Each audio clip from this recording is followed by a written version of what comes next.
Good morning and welcome to the Morning Connection coming to you live from the studios of Best 100 FM.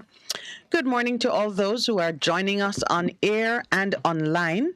This is your host, Minette Lawrence, with me, Pastor Percival, my co-host and my friend and the man who missed me. Good morning, Miss. Good morning, I'm Miss enjoying Minette. Yes. Well, I missed you, but it's not only me miss you. Wayne miss you, and we could go on and on and on and on and on. You are just trying to make me feel good. No, man, but it's true. But even as we reflect on this morning, and welcome back. Thank you. We know you were not gone. You were here in spirit. Had some very interesting times, right? Let me hear the lovely voice of the young lady. Listen, every time I peeked on the show, because it was irresistible. Every time I peeked on the show, there was something going on about why he's not on camera. The hidden, beautiful voice. But she coming, man. She coming. She still have her own show, Let me tell you that. Let me declare that. Training. Yes, man.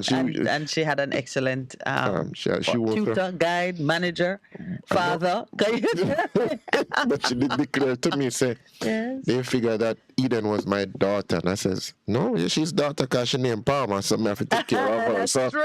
That was a part of the story. Somebody said, oh, the cat is out of the bag. And I said, blood can't lie. Yeah, because they figured, because remember Daniel had been on the program one morning, so they were saying, what's it? Pastor, bring out your family one by one. that was but so they interesting. should know that my maiden name is Palmer. I keep reminding people. Yes, so it's a family affair right here at Best 100. No, it's a family affair.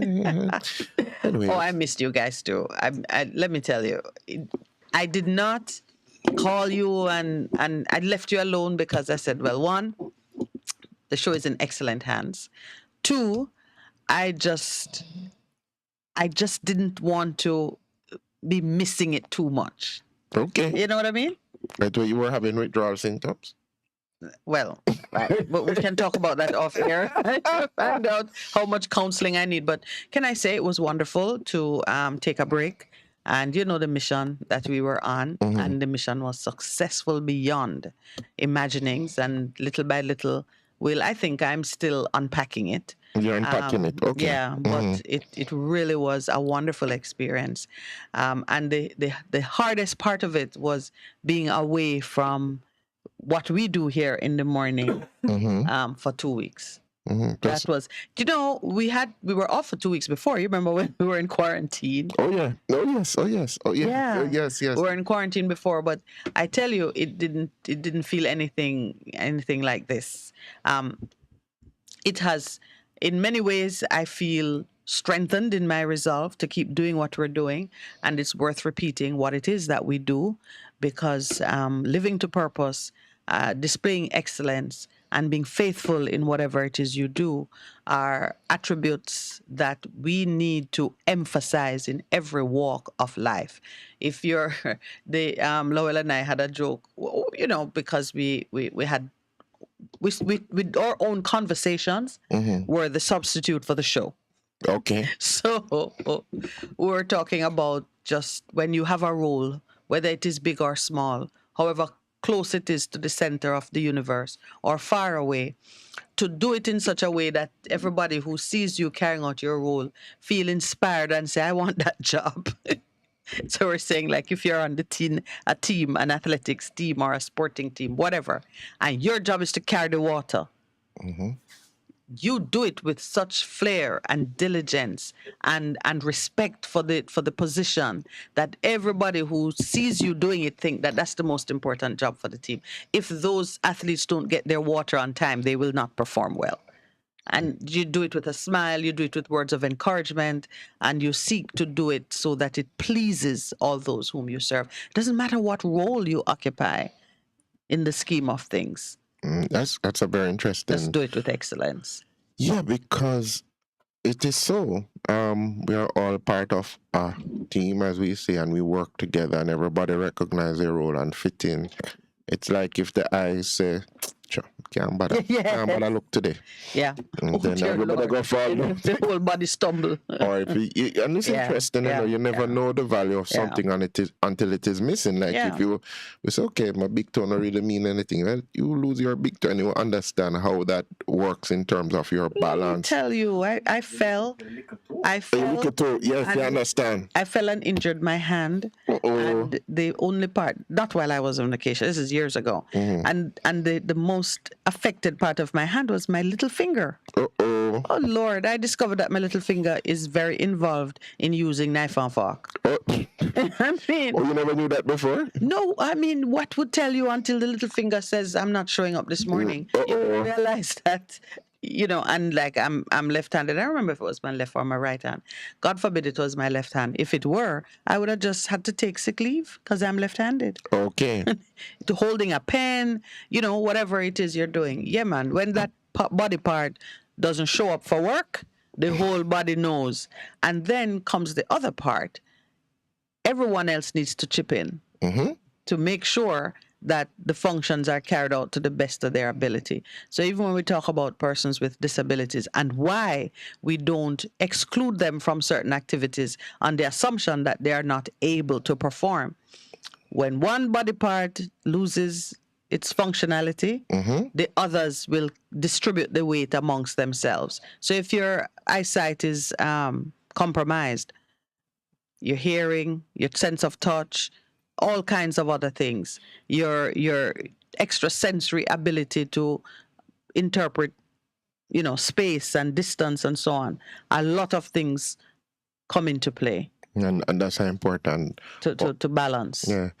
Good morning to those of us who are joining us this morning. I didn't say my good mornings Oh, properly. I'm so sorry, my On dear. the morning connection, we value your listenership, your watchership, because you're watching us You got on eyes on us. yes, on Yeah. Facebook. And to those who joined the family when you were away, Miss B and that gentleman who called me from Clarendon, I said, well, it's stay every morning. And I think we needed to call this man. I said, we welcome you. Wonderful. Yeah. So good morning. And all those other persons who we know who, they say, we don't call in, but we are listening. So we welcome the fact that you are joining us each morning as we seek to inspire you and to tell you that you can do it.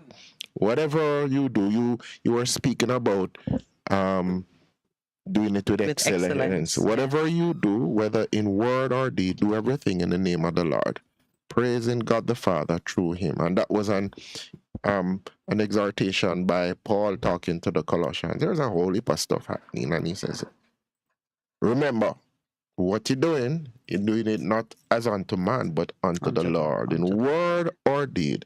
Do it with excellence, because you know you're going to get a reward at the end. And so this morning I'm in green. I know you're in purple, color of royalty, but I'm in green because I was so proud last night. And I just listened to the interview of Shed, and she just Fluent. She was so fluent, but she was just telling about everybody. She was saying, thank you, thank you, thank you, thank you. And she understood the gift that she has. Yeah, that is an Purpose. excellent jumping point. Purpose. She was just talking about purpose. Yeah, and what just we want. coming back. Oh my goodness! You see Coming what I back. have on the paper? Look what I have. That's what you have. I have people, purpose, and performance. And she was That going. could be a party. Yeah, man, we could have it. Party. Triple P. The three P's. Triple P yeah, party. which I wanted to just open to as we take our first break of the morning. It's 6:29. I think we have a few seconds just to mention what I want us to dive into this morning. The headlines on the every paper, possibly in every country that follows athletics, is about Jamaica's epic sweep at the World Championships. And so it caused me to ask the question, why does God confer greatness or notoriety on any one nation?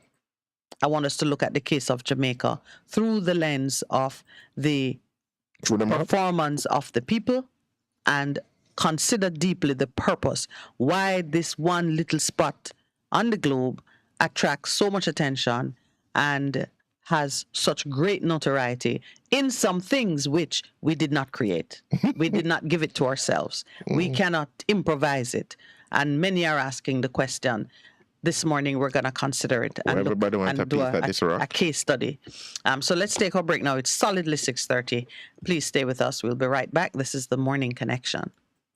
You're listening to the best. One and one. Hurricane whenever I will rock without a man hurricane, a woman hurricane. So I know that we come up and mash the building, throw down things and death like flood out this. We no respect no one, so nothing, no chance in way. Listen to Abraham here. Hurricanes don't happen. Be prepared. Be prepared. A message from the Office of Disaster Preparedness and Emergency Management. Best 100 FM is the authentic voice of Jamaica, promoting your prosperity with better vibes and better music. Let us promote your goods and services for you. Advertise with us. For more information, call our office at 876-276-8935. That's 276-8935. For a better choice in all your electrical supplies, A, authorized 3M dealer and better brand names. B, better service including free island-wide delivery. C, all major credit and debit cards accepted. It's ABC Electrical Sales. Shop number 8, Hagley Park Plaza, Kingston 10. Open Monday to Friday, 8 a.m. to 5 p.m., Saturday, 8 a.m. to 4 p.m. We make your electrical jobs as easy as ABC. Call 754-382-528 or fax 754-3659. ABC Electrical Sales, for a better choice. The Morning Connection is not your usual talk show. We aim to stimulate discussion and chart new paths to self-empowerment. So please join us, Minette and Percy, on The Morning Connection, Mondays to Thursdays, 6 a.m. to 10 a.m. on Best 100 FM. It's good, it's better, but nothing beats.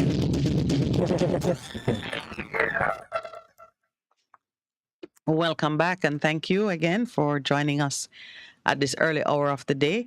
Honestly, until I began to do this show, I don't think I really had time for radio and talk radio in particular in the early morning hours, but it has been a blessing to me. And from what I hear, it's been a blessing to some of you also. Yeah, lots of people. We really do thank you for taking the time to especially listen to for us. those people who are switching from another station because we're here in the mornings. No, it's a serious thing. People have said, used to, because a lot of people, when they are driving, they have the lock and they say, oh, but some of them book up on we. Yes, and then they just stay stuck, with us. And then just stuck. I said, no, man, this is where it needs we grow on them. Yeah. And I do have one or two persons who've been saying to me that we have to keep turning the dial to find you. So that's something that we really do. From the technical side, on the technical side that we need to address. So the big question, why does God confer greatness or notoriety on any one nation? There are some nations from days of old who you can't turn a page without seeing something being said about them, whether it is because of the excellence of something to do with the land, like the cedars of Lebanon, or the gold of Ophir. There are many examples of notable things recorded, which become sort of household names throughout time. Rivers of Babylon. The rivers of Babylon. Well, the slaves were sitting there, the exiled people. And we all know the story of the people of Israel, this one nation who God chose above all other to be the bearers, the carriers of the story of his relationship with humanity. So Jamaica stands tall amongst some very notable names that have come over time. Jamaica has either been notorious for some great crime and violence or the boldness and extreme bravery exhibited by the pirates of that Henry Morgan and others. It's interesting though, Port Royal being called the wickedest city on earth. Every kind of So it's not just this generation of Jamaicans, we might think that it is something that is new to the scene. But if you look at our history, we have been through time. There are records, even though we are not the ones creating the records. So you can imagine if we were creating the records. Others have been forced to record with some degree of accuracy either the notoriety or the excellence of Jamaica's performance on the world stage.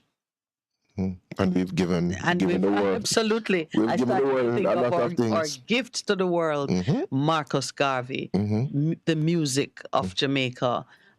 Which continues to impact Absolutely. around the world. And this anywhere. morning, we are celebrating the female athletes who did it 1, 2, 3.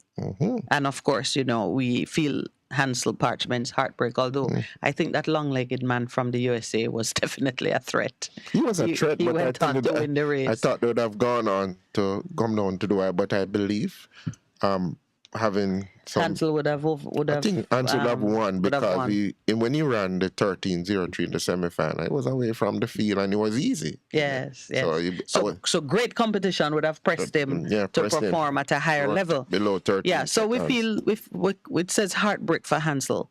Injury robs him of glory. But when I saw that, it's odd how this conversation came into my thoughts. As you know, it has not changed. We are spirit-led. And I'm not gonna take a single word away from the importance of understanding that what we say to you in the mornings, what we share with you, comes out of the urging of the Spirit of your Heavenly Father, my Heavenly Father, as to what He wants His people to hear.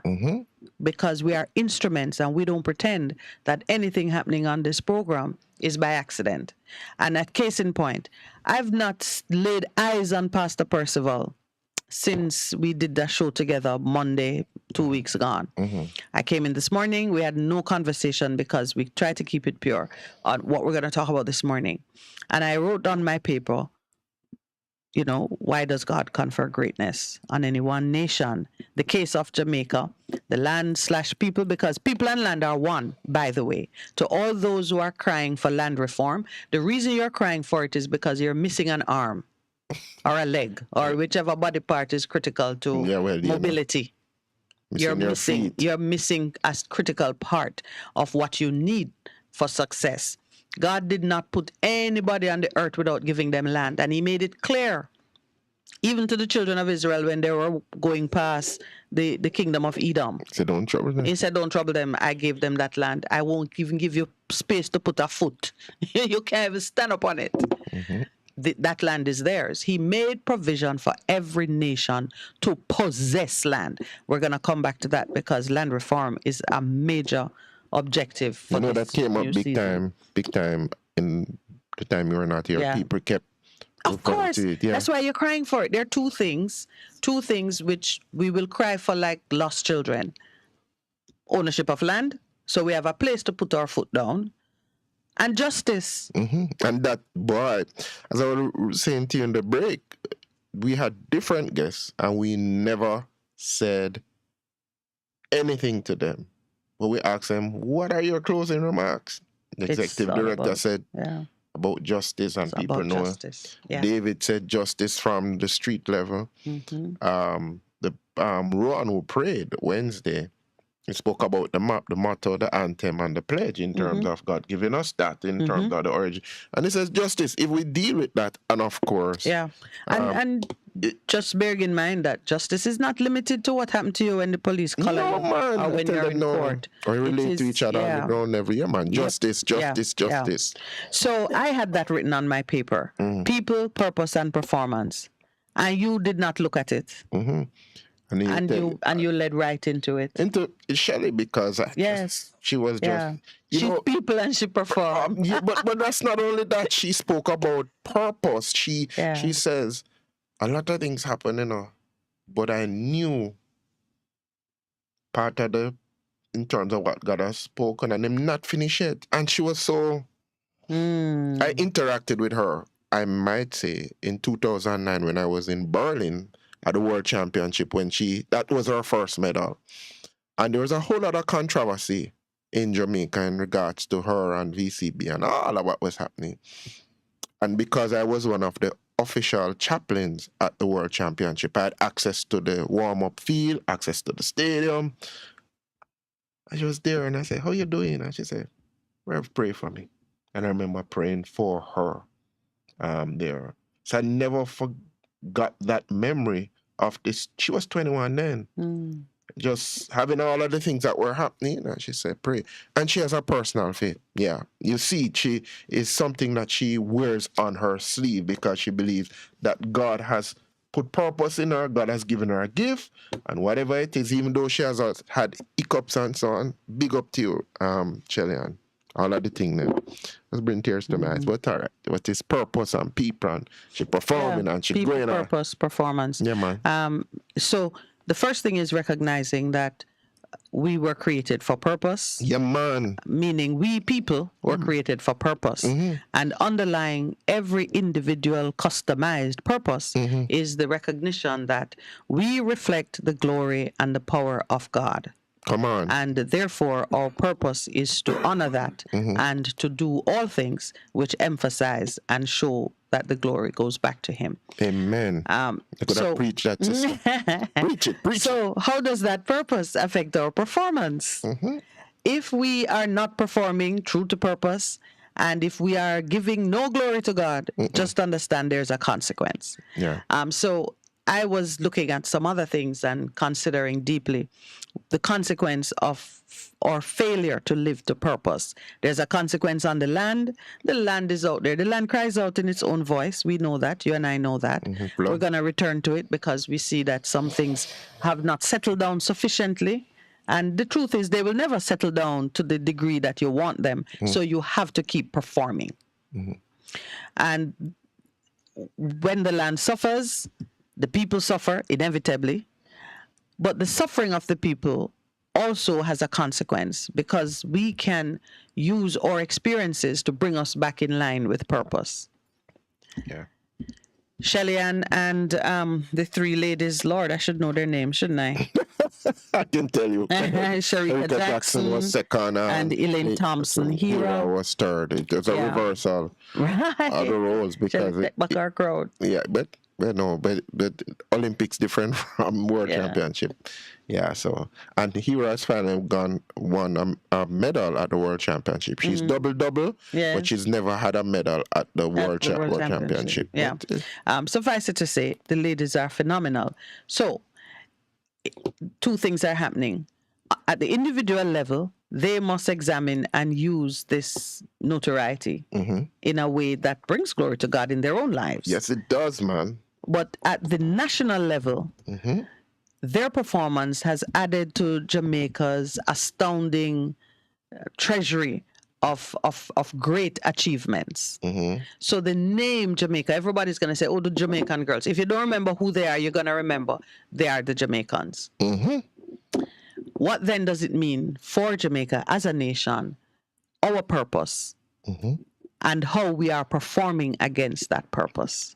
I was looking at just, you know how I tend to go to the manual to see what is said about purpose and performance and great nations. And it's causing me now to share another conversation topic from my vacation days.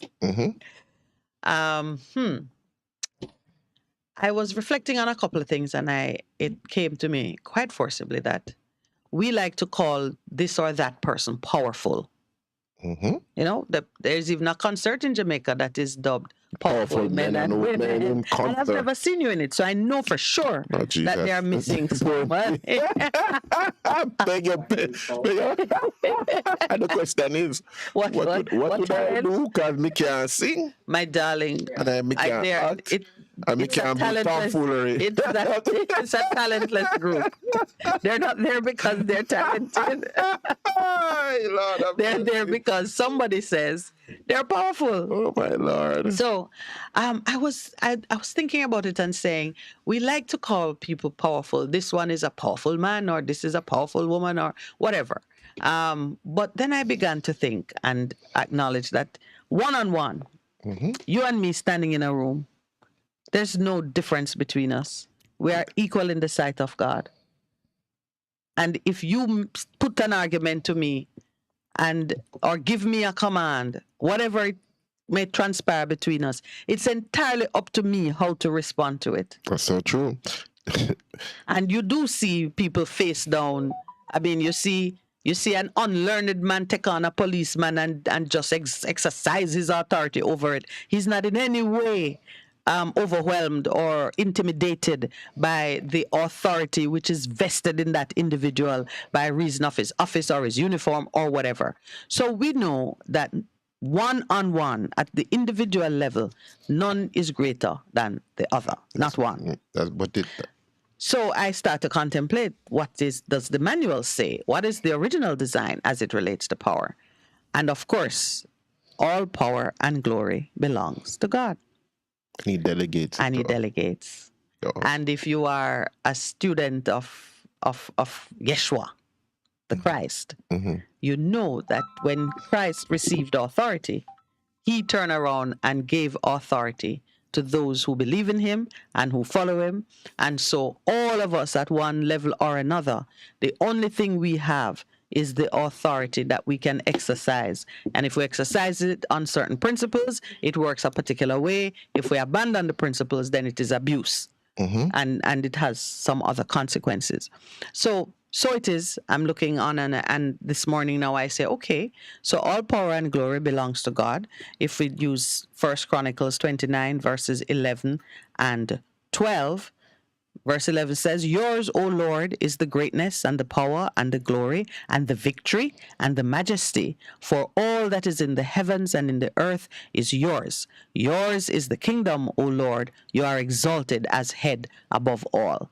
And then verse 12 says, wealth and honor come from you alone, for you rule over everything. Power and might are in your hand, and at your discretion people are made great and given strength. I am reading from, that one was from the NLT.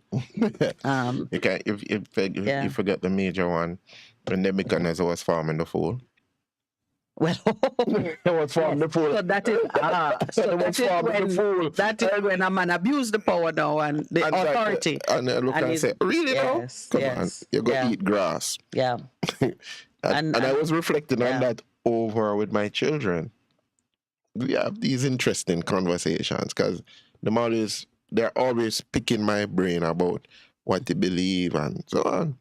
And we're talking about, remember, the heart of the king is in the hands of the Lord.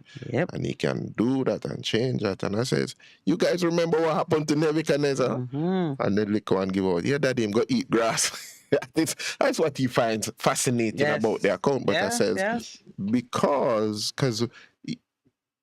you always have to be holding intention about who you are, not in becoming full of pride. Yeah, we can, and that goes before a fall. Yeah, and so that's what happened to him. Nebuchadnezzar went and eat grass. So lived in the fields. And then there is Sennacherib, my favorite. Listen, because I love, I love when God is in warrior mode and he's provoked into making a statement, as he has done on my behalf a few times. When it's your favorite king, is it Jehoshaphat? Yeah, Jehoshaphat, my king. Yeah, and your favorite king. He went and said, look, this man come and is dishonoring you with those proud boasts. And the Lord sent the prophet to tell him that, I know where you come from and I know where you go. I will put a hook in your nose. Bring you back. Yeah, so power and glory belong to God. And when it pleases him, I say when it pleases him, but the truth is when we behave badly and abuse what was given to us, there are some consequences, and you take it back. He takes it back. Yeah, it's like with I'm just reflecting,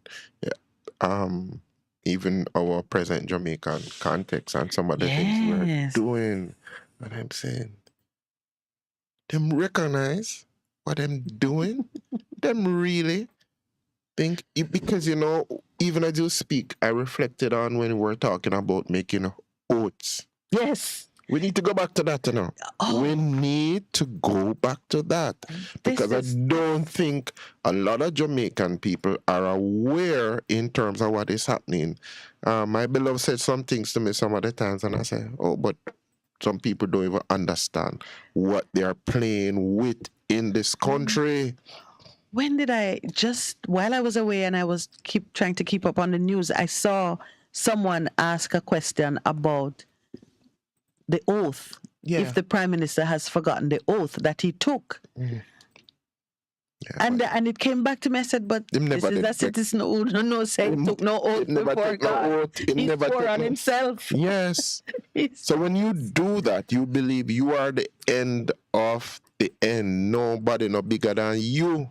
Mm-hmm. And so when you do that, you behave in all manner of ways. And believe that you're not accountable to anything or to anyone. No, man. So we're putting that to bed this morning. All of you who have been called powerful, who feel power or authority bubbling up in your spirit, and you feel like you can flex your muscles and there are things you can do, I want you to understand you are only the steward of some delegated authority. All power resides in He who created you. Mm-hmm. When it pleases Him, depending on how your performance, He will take it back. And sometimes He will take it back in a way that you don't like so much. You know, as someone who does funerals all the time, I tell people, you know, let me tell you something. I never see, doing a funeral, you see the person going on and you all going with them. Because they can take all of what they pack up your stuff. And all of it going with them. And a lot of us, even the smallest man to the greatest man, according to our description, believe that we blow breath in our body. I think COVID put all of that to rest. I don't think there's a single person now who will take oxygen for granted. No, but some people have. I know what you mean. They haven't learned. They have not learned. They have not learned. We see it being manifested in a lot of countries in the world in terms of how people are behaving. Some of the people, well, Boris went when you were off. I know. Let me tell you something. Boris went when you were off. On that day, I wished that I were here. I'm like, oh my goodness. So we're going to have to revisit some old things. Guys resigned. There are a couple of guys who are stepping down around the world, just resigning. Yeah. Yeah, because they have to understand what is at play here. I think there comes a time, and I believe that it happens somewhere between 3 a.m. and 5 a.m. in the morning. I believe there comes a time when your spirit is awakened and you are forced to confront the truth of who and what you are. You cannot hide from it because we talk about the quickening of the spirit. And when we talk about this, I'm going to call it now, it's like your navel string is connected to your creator. Do not doubt it. When He jerks that connection and opens your mind to your particular reality, you can't escape it. You can't unknow it. When you see people resign, it's when they have come to the realization that I do not have the authority to go beyond this point. No matter how bad behaving you see a man out there exercising some authority, no matter how good he is only permitted to go so far and no further. It's written down in the... It is in scripture. But he's written it down in his book. Yeah. The times and thing in Psalms 139 when it speaks about the fact all my ways are written down in your book even before I form it. Yeah. People don't even understand They don't understand that. the And they see a lot of it. thing going on and man is exalting himself. And Father is going, all right, you know, been here before. I wonder if they recognize that I really don't exist in time, space, or matter. I see everything. So careful what you're doing because that is how He is. He is a merciful God, and Him come and Him kind of touch upon your shoulder and say, remember, hey, calm down. Calm down. Do you know what He does? And I don't particularly like it. when I am anxious about something and I want him to move faster on an issue, and I say, Lord, this says, really? I've had this for too long. Can you please release me now? And he says to me, my child, if I rush to do this for you, I will put another child out of position. And then I have to say, yep, and you have over 7 billion of us. It's going to reach 8 billion come September. Oh, dear God, please release them before September. That's what happened. Yeah, because in September, it was in the paper that 8 billion people become the... So can you imagine when he reminds you that, okay, if I do this for you on your timing, That's I will important. take away Your timing. Yeah, I'll take away an opportunity for Percy to get it right. He might say, I've spoken to my son, Lowell, and Lowell is preparing to be obedient, but he's not quite there yet. If I rush and move someone else into position before Lowell has exhausted all his opportunities, then Lowell's blood would be on your hands. And we see it when the children of Israel were in slavery. They were in Egypt 430 years. And he says, when the sins of the Amorites reach full measure. In other words, everybody's going to get the maximum opportunity in his mercy, in his compassionate grace. He gives everyone their full opportunity. And sometimes that is going to prove inconvenient or burdensome for someone else. When you are the someone getting the opportunity, you don't want to miss a single chance. You want to be given every opportunity to make your way right. When you're the somebody to benefit, you want it in a hurry. You want it quick. I know. No, you want it quick. And yes, to recognize. Tomorrow is too late. Oh, jeez. But then if you are truly submitted, and if you truly understand that the power and the glory are his, then you be comforted and you find other ways to distract and yourself and occupy your time. Like, you start a radio program. That's me. It's not personal. No, I don't think it is. I'm not distracting myself with a radio program. Not. It's part of your process. Part of my purpose. But guess what? I could have missed the opportunity if I was staying too long in a place crying for the thing that I had lost. Yeah. So I'm very aware of it. And a part of having this conversation right now, this morning, is one, to have Jamaicans reflect, those who are listening and those who can share it with someone else, have Jamaicans reflect and recognize that this notoriety, this greatness that we cannot explain is a reflection of the glory of God himself. And he placed it in this little band of people on this rock. It means wherever you go and you say, I'm Jamaican, there's an expectation of greatness coming out of you. Can I tell you, while we went to South Africa. While we were in South Africa, we met a young pastor who pastors a church in Belgium. And we're sitting together conversation crops up. We're all black people in a room. We're going to talk. And he says, where are you guys from? Said Jamaica. And he lights up. He says, I'm coming to Jamaica. We could start a tour business. From Africa to Jamaica. And they were not being polite. They all knew something about the country. But what this guy said is what really caught my attention. He said, Jamaicans are the happiest people. When he said that, I think about the man who cut the lady throat with her 4 kids. I'm like, oh, please, God, don't let him know some of these things. Because we have our unhappy moments. But he says Jamaicans are the happiest people. When you interact with us, we're vibrant. We have such energy. We bring such light to the conversation. And then they're all the great people who have come out of Jamaica. And they know both the politician, it's everybody, the politicians, the athletes, the musicians. They know about the food.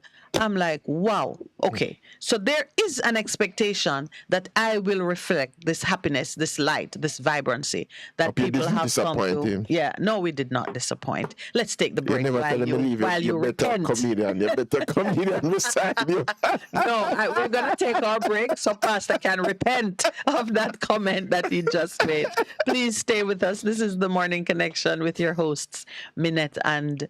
I almost said Lowell, Minette and Percy. Wait a minute. I We'll be know. right back. A difference you can hear, a difference you can feel. Press FM 100 on your dial. Keep listening. Let's talk about tilapia.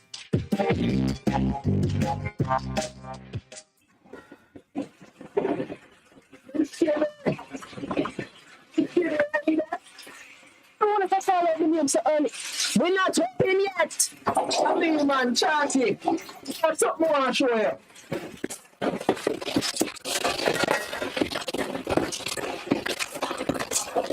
Early Sharks. I couldn't tell you when last me see you, but you can fine. Oh, like country. So me I look for diversify my business, you know. And a friend of mine have a fish farm in the country, so I'm go check it out. Fish farm. Fish farm? So yeah, look I'm so strange for. But you know you get them something there from. Fish living at the sea, you know, per farm. What is? I tell you know, so that me did think too. Until my brethren show me in fish farm. It is some kind of new age young people. Me not convinced. I think the seawater messing with your senses. Come sit down right here, so. You want to make your some tea? It will help circulate system, you know. Yeah, I could have drink a cup of tea, yes. That's on it, man. But it's not no seawater why I come check in. I want to show you some of the fish there. So maybe I could have tried them in a restaurant or a beer. Oh, mash, you come to mash up my business. Yeah. All right, so when I tell my faithful customers then, come and taste the new fish relief farm. Boy, they're easy. I want the fish mark. You're full of joke this morning, man. Yeah, can't you say now I'm good mood? Hear me out. Let me introduce you to a fish with them called tilapia. I have different type where you can try. Take a look. Hold on. This skin not look up on. Don't look fat. Doesn't look bad. Don't look too bad. You say, I want farm fish. You see me, you say once you see them, you gotta come around, you know. Alright, all I want to know, firm, good flesh, look like it tastes nice and big. And I never said them to with me. Well, I see them call that one with Jamaican red. The orange looking one is the Taiwanese red. The silver one is the Rocky Mountain white. Then the other one, the fancy one, is the Egyptian Nilotica. Say that again? Egyptian Nilotica. No, me not try that. But that one they look good. Alright, so before I buy any of them, I want to try it for myself. So do a move and put it on the pot here. Alright. But Chucky, the tilapia them seem to take on to make special seasoning. Good man, them smell up the place. Nice. Smell nice, yes. Well, I know point for me to you, man. Because I know something I eat from a left country. No say nothing, man.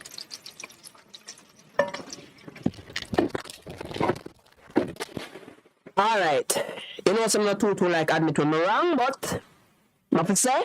The fish tastes nice. I'm know some customers them will like it and that make more sense because that make dollars, you understand? Alright, so let's see now. Tell me how this sound. Steamed tilapia with okra and bami. Escovitch tilapia with festival and the house special. Roast tilapia and breadfruit with steamed vegetable on the side. And a buckle of coconut water for wash it down. Yeah, man. Talk to me. No, tell her I still that sound good. Yeah, but that kind of. Let's talk about tilapia was brought to you by the National Fisheries Authority. Fish for today, fish for tomorrow.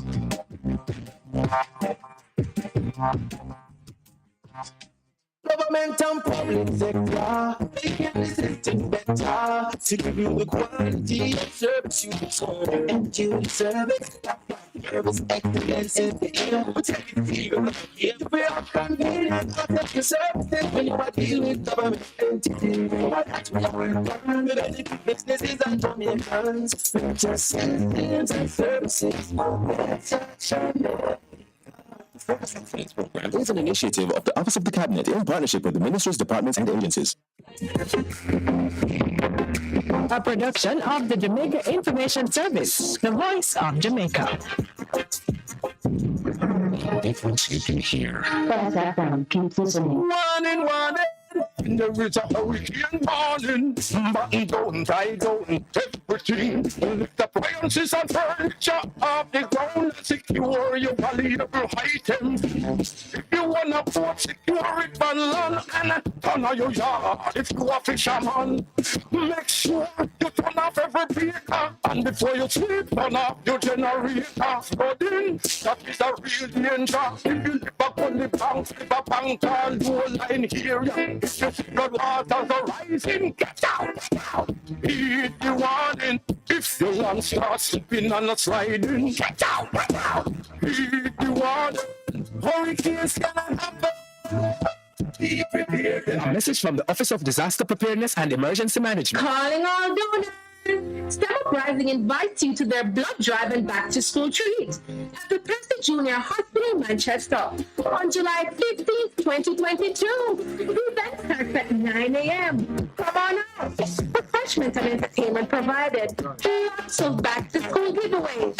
And guess what? You can win big. There's a prize for bringing the highest number of donors. Yes. Bring a friend. Give blood, save a life. Half a tree, 100, half a tree. Bossy, how you do I take taxi start? John, I want to tell you, say, 2 months now, my transmission mash up, and me check everybody and can't hear nothing positive. Yeah, hear me? Yeah, waste all that time I shop around and never call the experts. Winters Auto have them. Them have over 35 years of experience and then diagnose the problem and get back your transmission brand new. For them service excellent and efficient. Trust me, man. Yeah, hear me? Call them at 929-7040 or go to them at 106 Maxfield Avenue, Kingston 13 and talk directly to the boss. Just tell them I'm me send you. You big star. Yeah, man, respect my boss. Try calling him, cause trust me. Which is Auto Spares and Repairs. Good afternoon. What a relief. What should a taxi service do for you? On-Time Taxi Service is more than just a ride to the other side of town. They offer clean and spacious vehicles, reliable service, and promise to always look out for their customers. They'll come when you call and take you where you want to go on time. From anywhere at all, you can call us at 926-3866. We are something special on the road. Best 100 FM is the authentic voice of Jamaica, promoting your prosperity with better vibes and better music. Let us promote your goods and services for you. Advertise with us.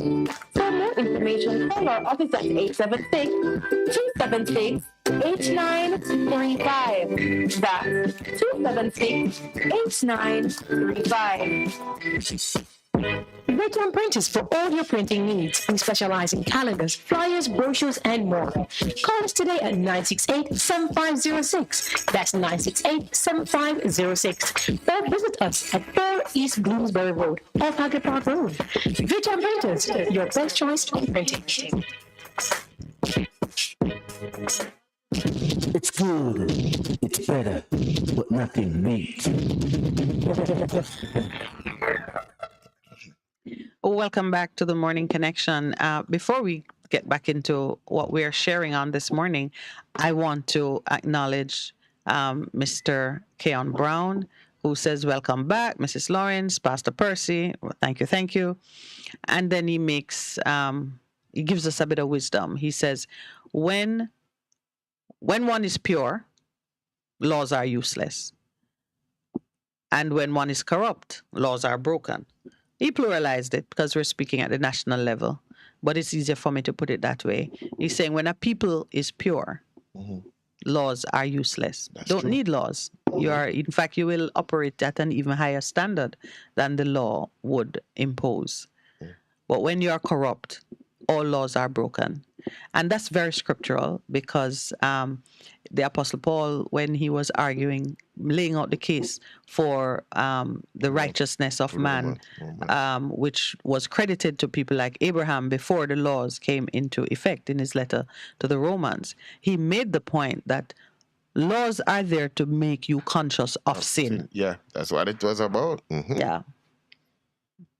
Enough said on that score. So thank you, Keon, for weighing in and welcome back, putting it as you have. Brother Earl.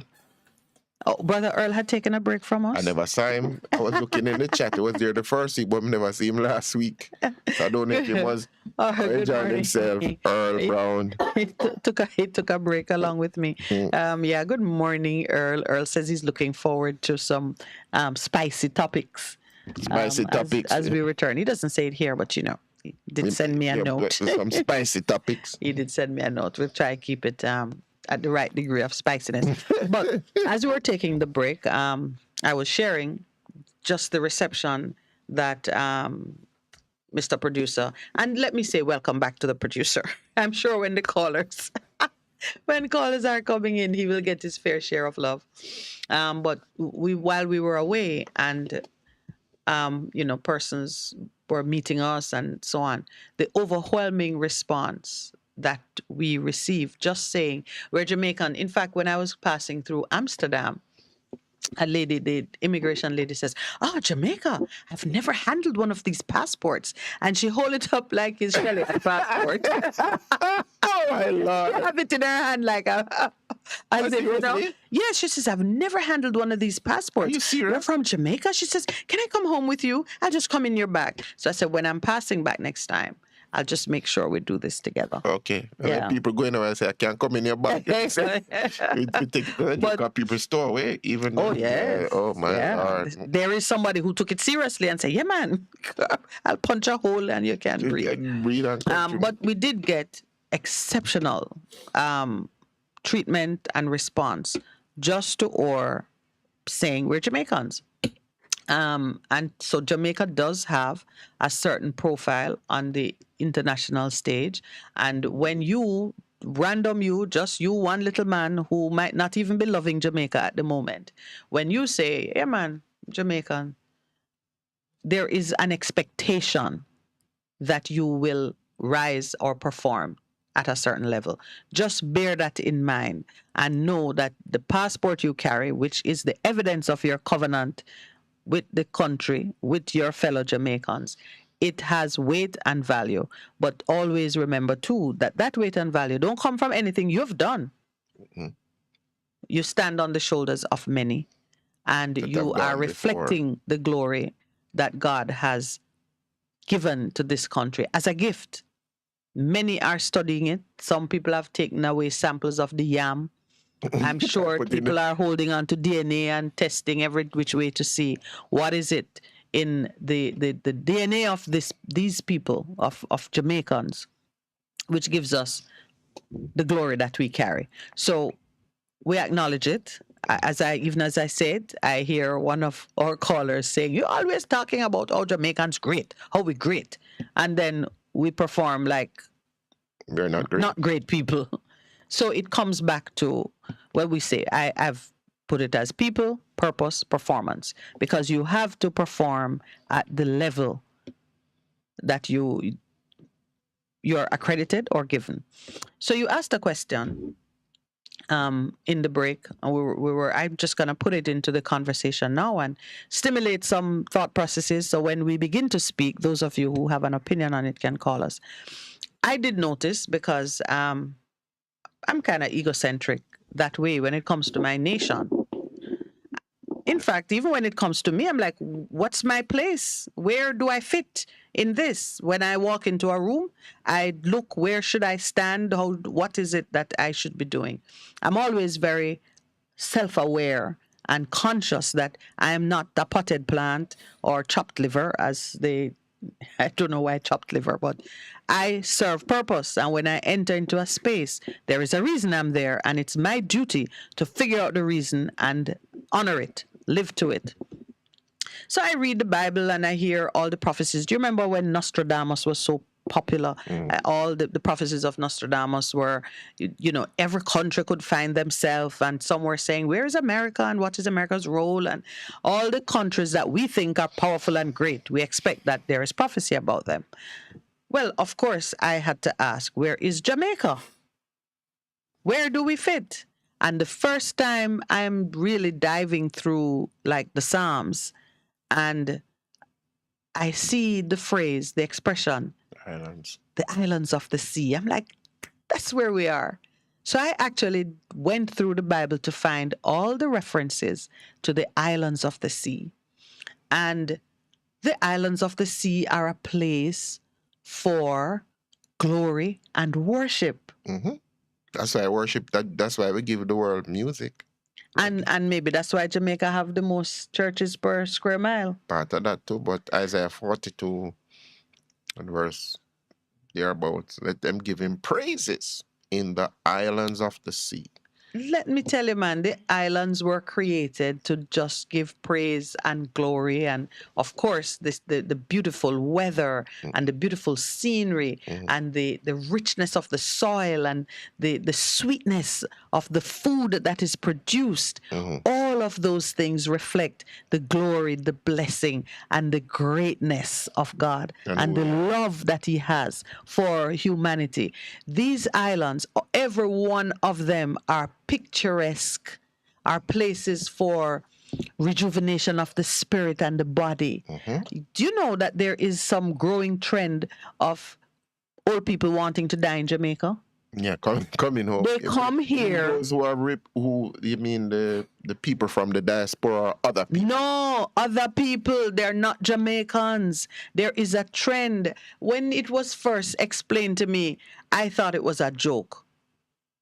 They come here, especially in the winter months, when they feel like, I'm in the winter of my life. So them come and say, okay. They come, they do not mind. This is where I would like to die. You have Jamaicans who say they want to come home. They want to come home in their senior years, and this is where they want to be buried, and so on and so forth. But there are persons who want their last moments to be in a place of beauty and relaxation and hospitality. So they come. That's why the guy says we're so warm. Interestingly, 5 years ago, I attended the centenary party for a lady. She's still alive, and come September, she's going to be 105.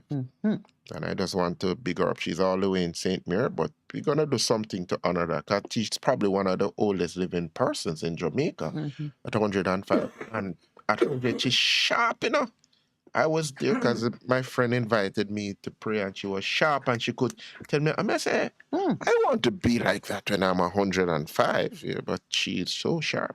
Just big up that lady this morning. You're going to be hearing me talking more about that, but you talk about people coming home to she's lived there. Who want to die, right. Yeah, but that's so significant. They see Jamaica as their second home. A lot of them are people who maybe got married here.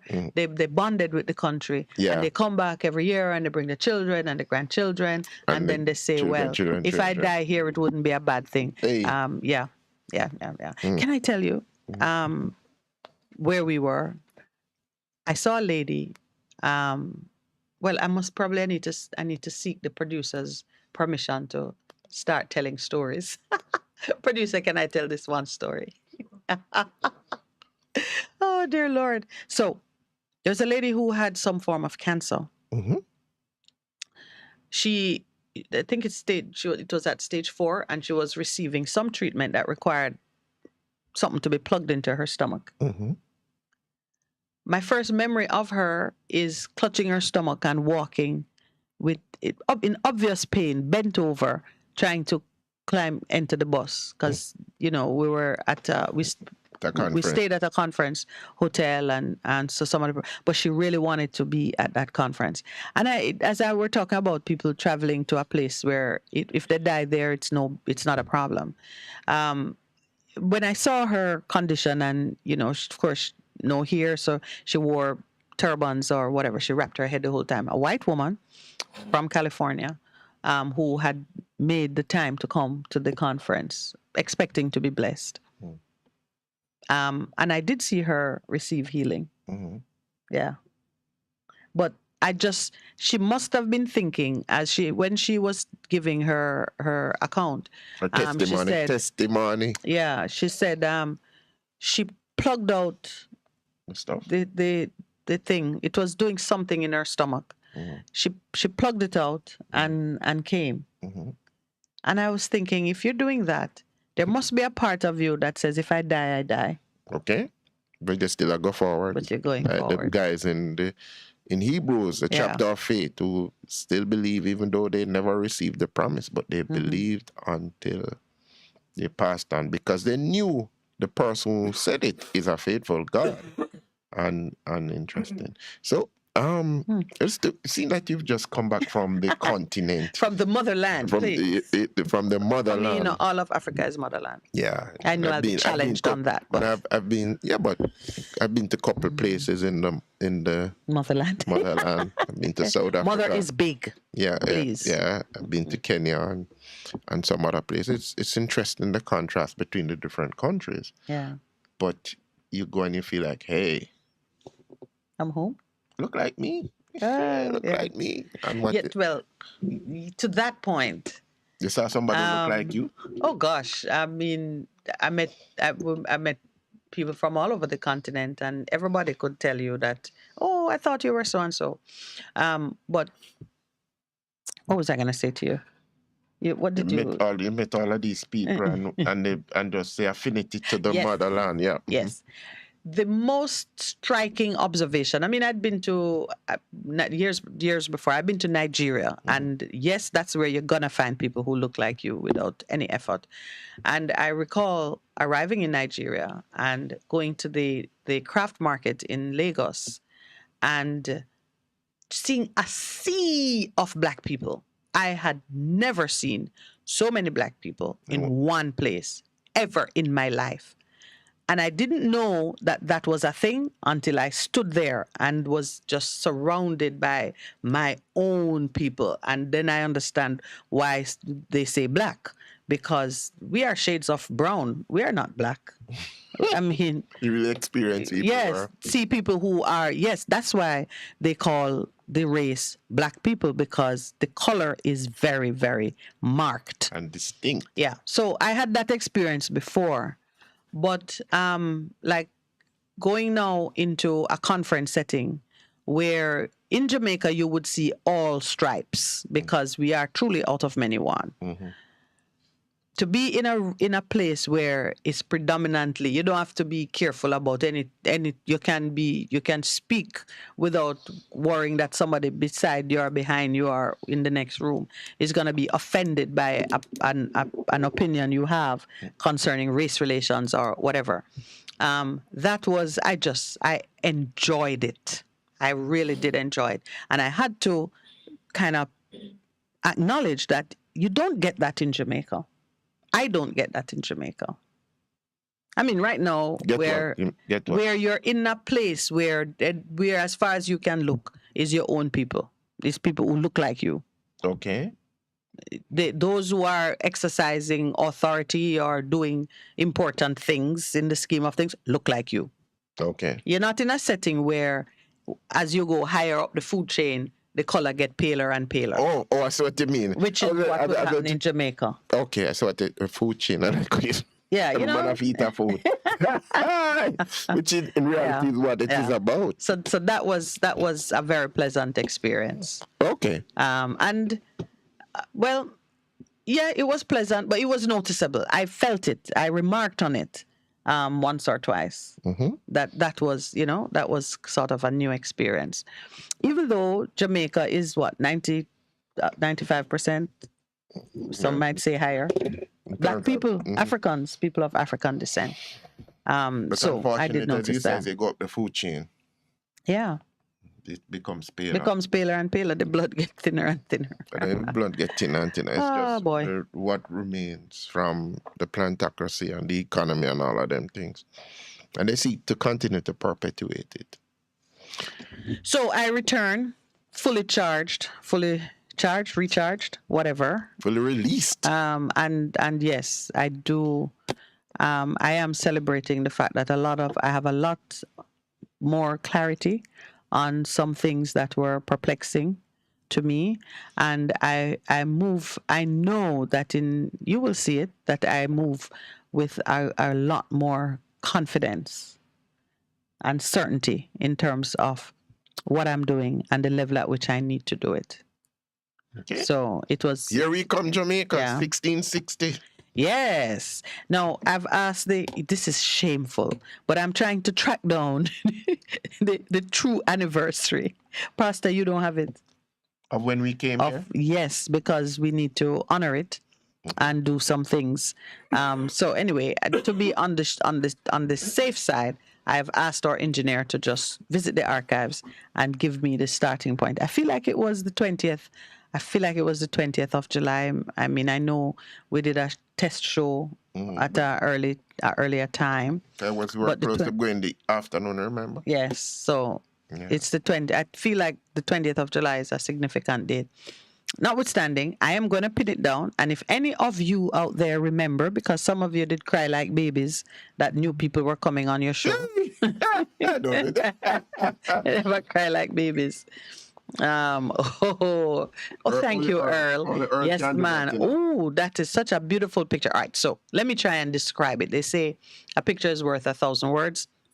I will not use 1,000 words, but one of our listeners who's online sent me a picture of a group of women, different shades of black, because they're all black women, but it starts from the darkest purple black shade. Look at those girls. So all right, Pastor, you go. You try to describe all beautifully here, people. But the hue of their skin is, you've heard the term black and beautiful. This is the Jamaican, which is that brownish. We don't, But you have people like this in Jamaica, you know. But not many. Not many. Not many. Yeah, well, it has happened to me a lot of time, and I see this, and I see this lady, and I'm saying, you are so beautiful. Yes. Because of the color of her skin. You're black and comely. But even is black, but she does beautiful.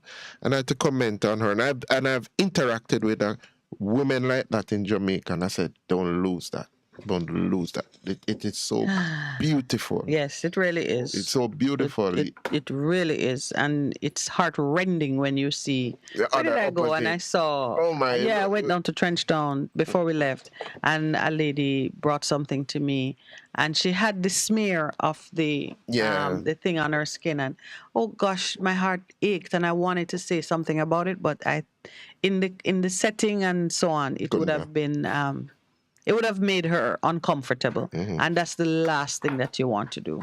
And so we have to meet out in terms of that. It's serious, and it is so serious. It is one of the reasons, why I'm starting with this conversation about why God confers greatness on a nation. Because if you can if you can catch it, that you have been given something deliberately and with purpose, then you won't want to mess with that something.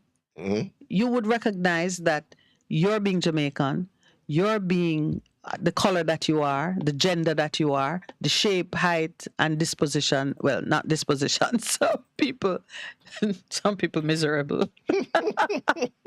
But the things about you which are not the result of your environment and your behavior. You will not want to mess with a single element of it. I have a teenager at home, and so I've had to become knowledgeable about the things that affect teenagers and the things that concern them. And there's a body dysmorphia. Those of you who are around young ones. That's why I know so big. I let them think and yes, they call me lippy. You're dissatisfied with your appearance, and you're asking questions, and you begin to want to change things. And we're seeing it a lot.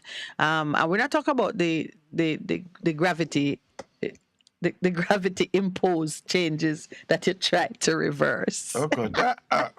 Yes, because there are women who are lifting and tucking and nipping and tightening up and all kinds of things, but they didn't start doing that right away. Gravity began to change the appearance of things, and we try to resist it. And if science and medicine allow you to resist it safely, by all means, go for it. I make no condemnation or judgment about women who want to straighten up and tighten up. It's a good time to take a break. Yes. Yeah, because I want to hear what you think about all that effort. We're on the break. Right, for me, pour me.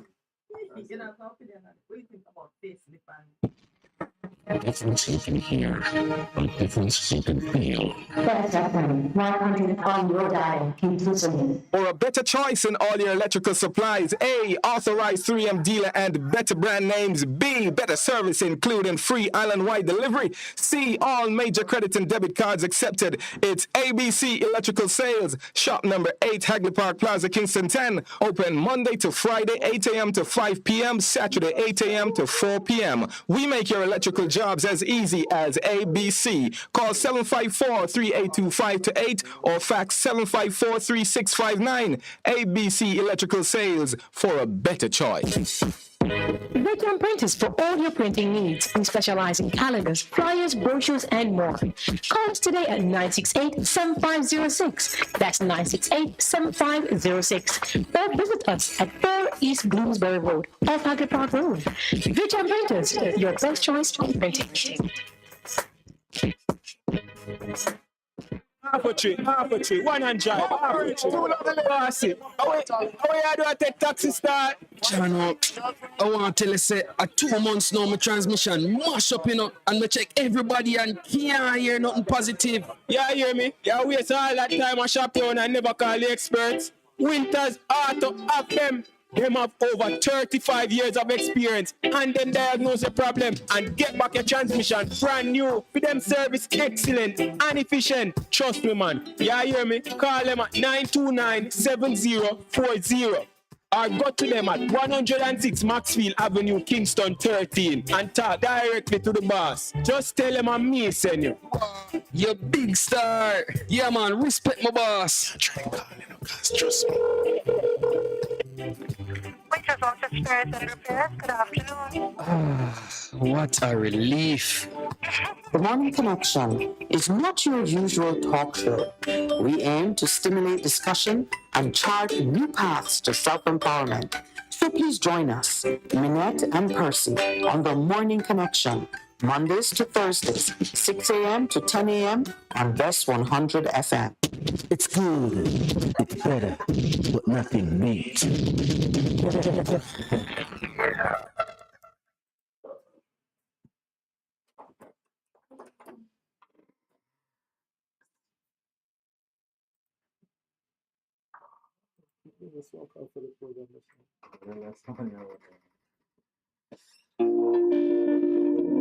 Have a message.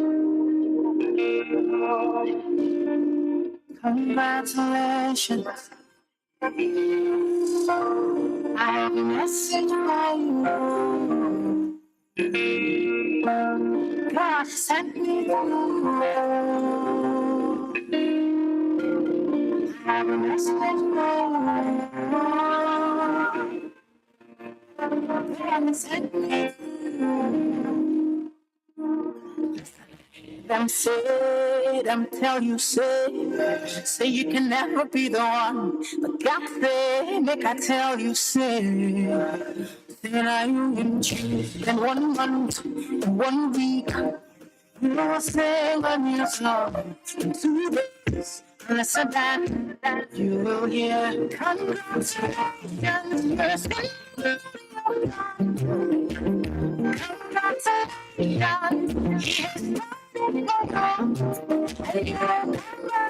then you start to sing, God is good. Again, return your song of praise, God is good. Congratulations. Congratulations. Congratulations.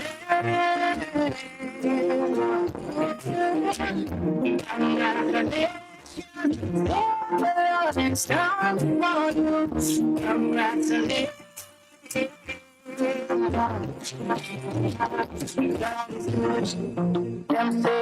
Them say that can never be all that.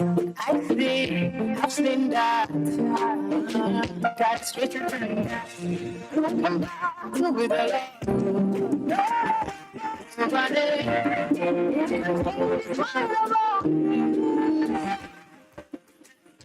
many years, in many ways, I have said His faithfulness ever and ever. Congratulations, I have congratulations, he has done it for me. And I'm not to sing, my God is truly.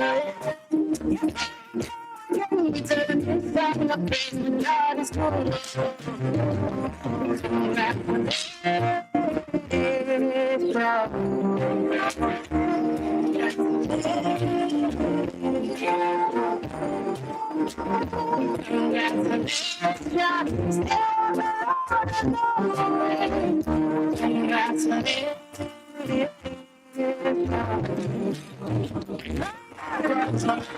Time for jubilation. Congratulations. No more jubilation. You say you cannot refuse. I tell you if I say you can never lose. You give me your attention. You will tell your testimony. Bigger than money, it's sweeter than congratulations, yes, God. Congratulations, he has done it for you. And you can hide and you thought to sing your God's good. You can wait and you thought to praise God's good. Congratulations.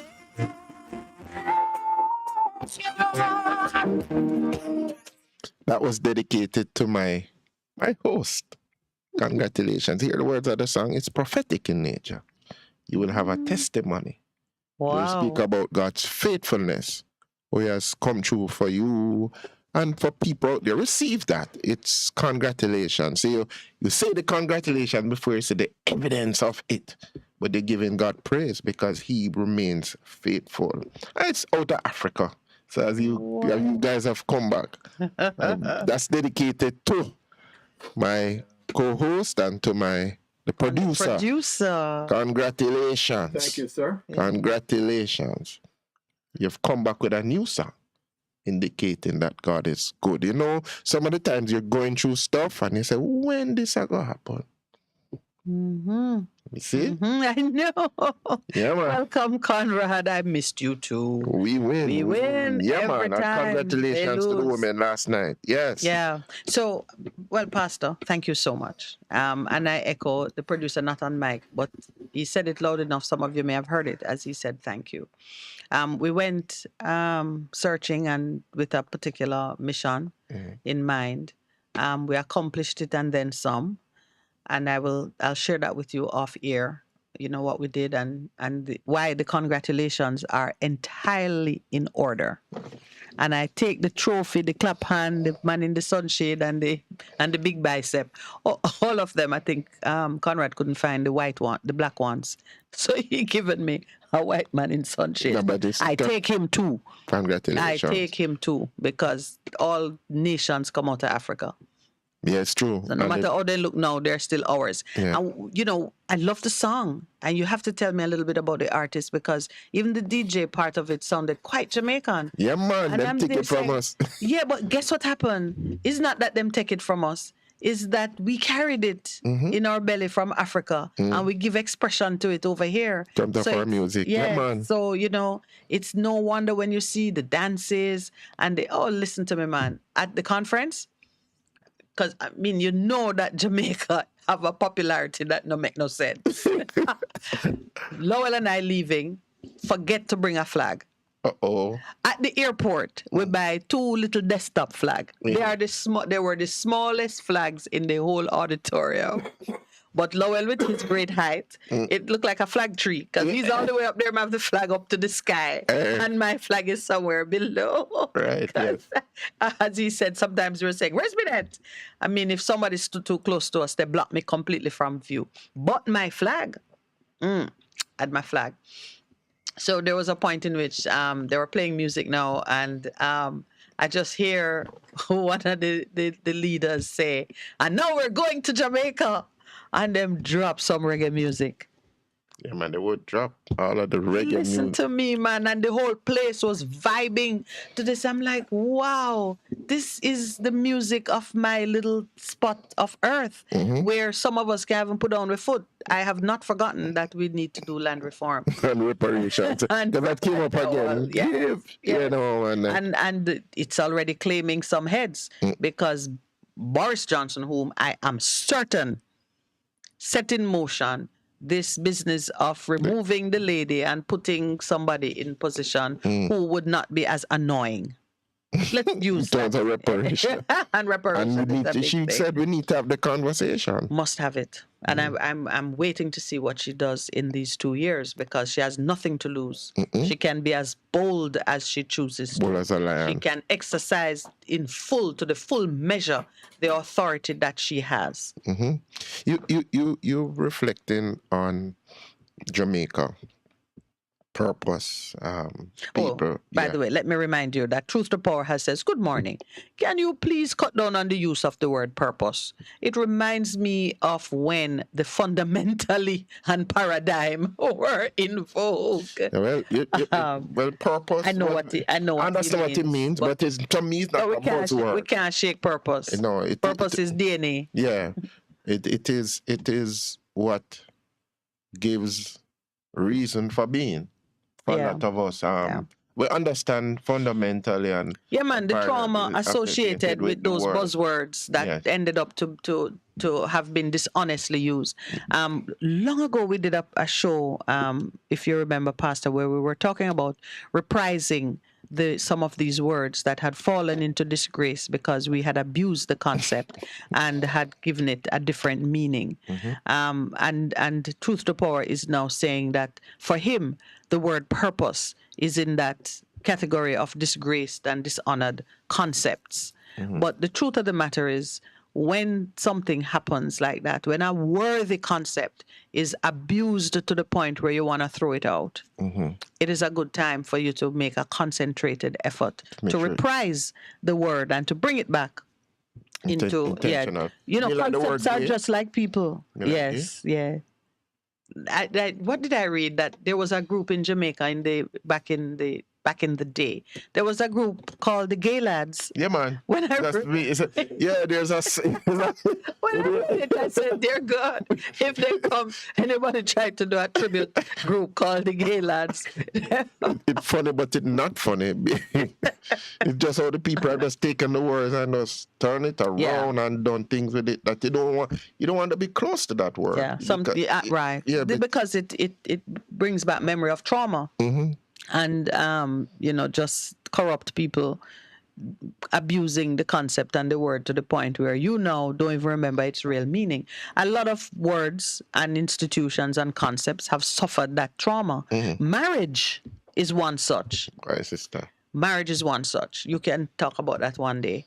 But, I mean, I know people who were in close, intimate relationship for 20-odd years, then get married, and within a year they divorce. The tubes. Yes, because something in how they relate to the concept, the institution, messed up a good relationship. Yeah. And then you have some people who will say that marriage messed up a good relationship. Oh, I have to share this one. We sat on the plane. Well, this one is more a story. Stories are testimonies. Our testimonies are stories of God's goodness. When you do a testimony, say, do it again like that lady you related to what the tube tube. Yeah, and she came. Do it again. Yeah. All right, I leave it. You know what? I'm gonna leave that story alone. I will one day. I will give stories. We met an interesting young man on the plane from Belgium for the leg going to Trinidad. No. Okay. So he sat next to or between Lowell and myself, and I tell you, is the smallest big man I've ever seen. The man just located himself, and I tell you, it was. I don't like people sitting too close to me at any time, but he was just such a delight, and is a Jamaican man who does some ministry, lives in Cayman, and was on his way to Trinidad to meet up with his bride to be, who is a Guyanese, coming out of the UK, and they were traveling onto Guyana to meet the family, and their wedding was set for is set for the 24th of July. But we had some Sunday. conversations about Sunday coming. about marriage. That's interesting. yeah. You said the smallest big man ever say. Yes, Explain man. that to me. He's compact, and he carries himself without spreading. Okay. You know, sometimes you sit beside a person and the arm in your way and the foot all over the place, and it was just, I don't know how God does it. It was just not an tall or inconvenience. short and fat? Well, taller than me and bulky. Okay. Yeah. A big-bodied kind of, a bulky person. But we had some exchanges about marriage, which... Very interesting. Yeah. You know, that's what I'm going to do my thesis on, though.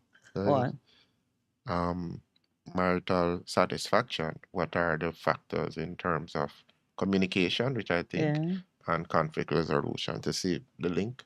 So I'm inviting persons when the time comes, people want to be a part of that study in terms of Jamaican. It's there already, but I haven't seen anything that we've really looked at. Communication. You're such a brave man. Yes, and yes, man, you have to find out because we want to help people. Diving into marital satisfaction. Yes, man. Interesting. So you have a conclusion. You have a conclusion you're working with, or you're open. You're open to discover that marriage is very dissatisfying. It could be. Or it could be a what? You were smiling so joyfully. I don't think. No. I don't think you're expecting to find that. So I think you have a general perspective already that marriage is a satisfying. It can be or it can be unsatisfying. We want to see what the Jamaicans are thinking about it and what are the elements or the factors that I don't want to be like a goldfish with you and just latch on to that new because I am very intrigued. Yes. I'm intrigued. A brave man, a brave. Yeah, but in conversations, one of the things that has come up very strongly to me doing premarital counseling and doing marital counseling, this whole thing of communication, crucial. I'm doing some further research to see, is it one of the major things that people just decide to just throw in the tone and say, "Me can't bother." Yeah. Because they're not. But I'm no expert. Though we do hit a milestone. We'll be 16 years married come the 22nd of July. So yes, Minette going to take a break again. Perhaps not a long one. Speaking prophetically. Yes, man. Speak it, sister. Who knows? Somebody might say, Minette, there's a weekend for. There you go. For you and Lowell with it. Yeah. That's true. It need not disturb the rhythm of the show because we don't broadcast on Fridays. Yes, so you're and good. we could be back by Monday. Yeah, man. But so remind me that we'll be in court on the 22nd, on the Friday too. We'll be in court on the Friday. Oh yes, that's true. I forget that we are defendants in a criminal prosecution led by the government against us, broadcasting without a license. But I have a promise from the highest order. I'm gonna mess up your enemies. That's what I bring back from Africa. Oh wow! Well, we see it start happening already. So. Yes. We see it start happening already. Yes. Oh, did you have to contend with that? Yes, I had to contend with that. So just so you know, right now, Percival and I are blocking what looks like some X-rated messages that I know Conrad is going to tell me that is Pegasus. But we do get some pornographic or sexually explicit material just hitting our live chat. If you see it, can I say to those who are online with us, when you see it, just help me block it because it's hard for me to. Well, I report it. When I report it, it disappears from the screen, so I don't have to deal with. I don't have to even look at it. But so yeah, that's what's happening online. We're sufficiently interesting for somebody to assault us with some pornographic material in the middle of the show. Yeah, boy. All right. So yes, Lowell just remind me that on our anniversary, we'll be together. But then, dear, at least we'll be together. We'll be side by side in the dock as defendants answering a charge of broadcasting without a license as the government of Jamaica continues to prosecute and persecute us for carousel. Okay.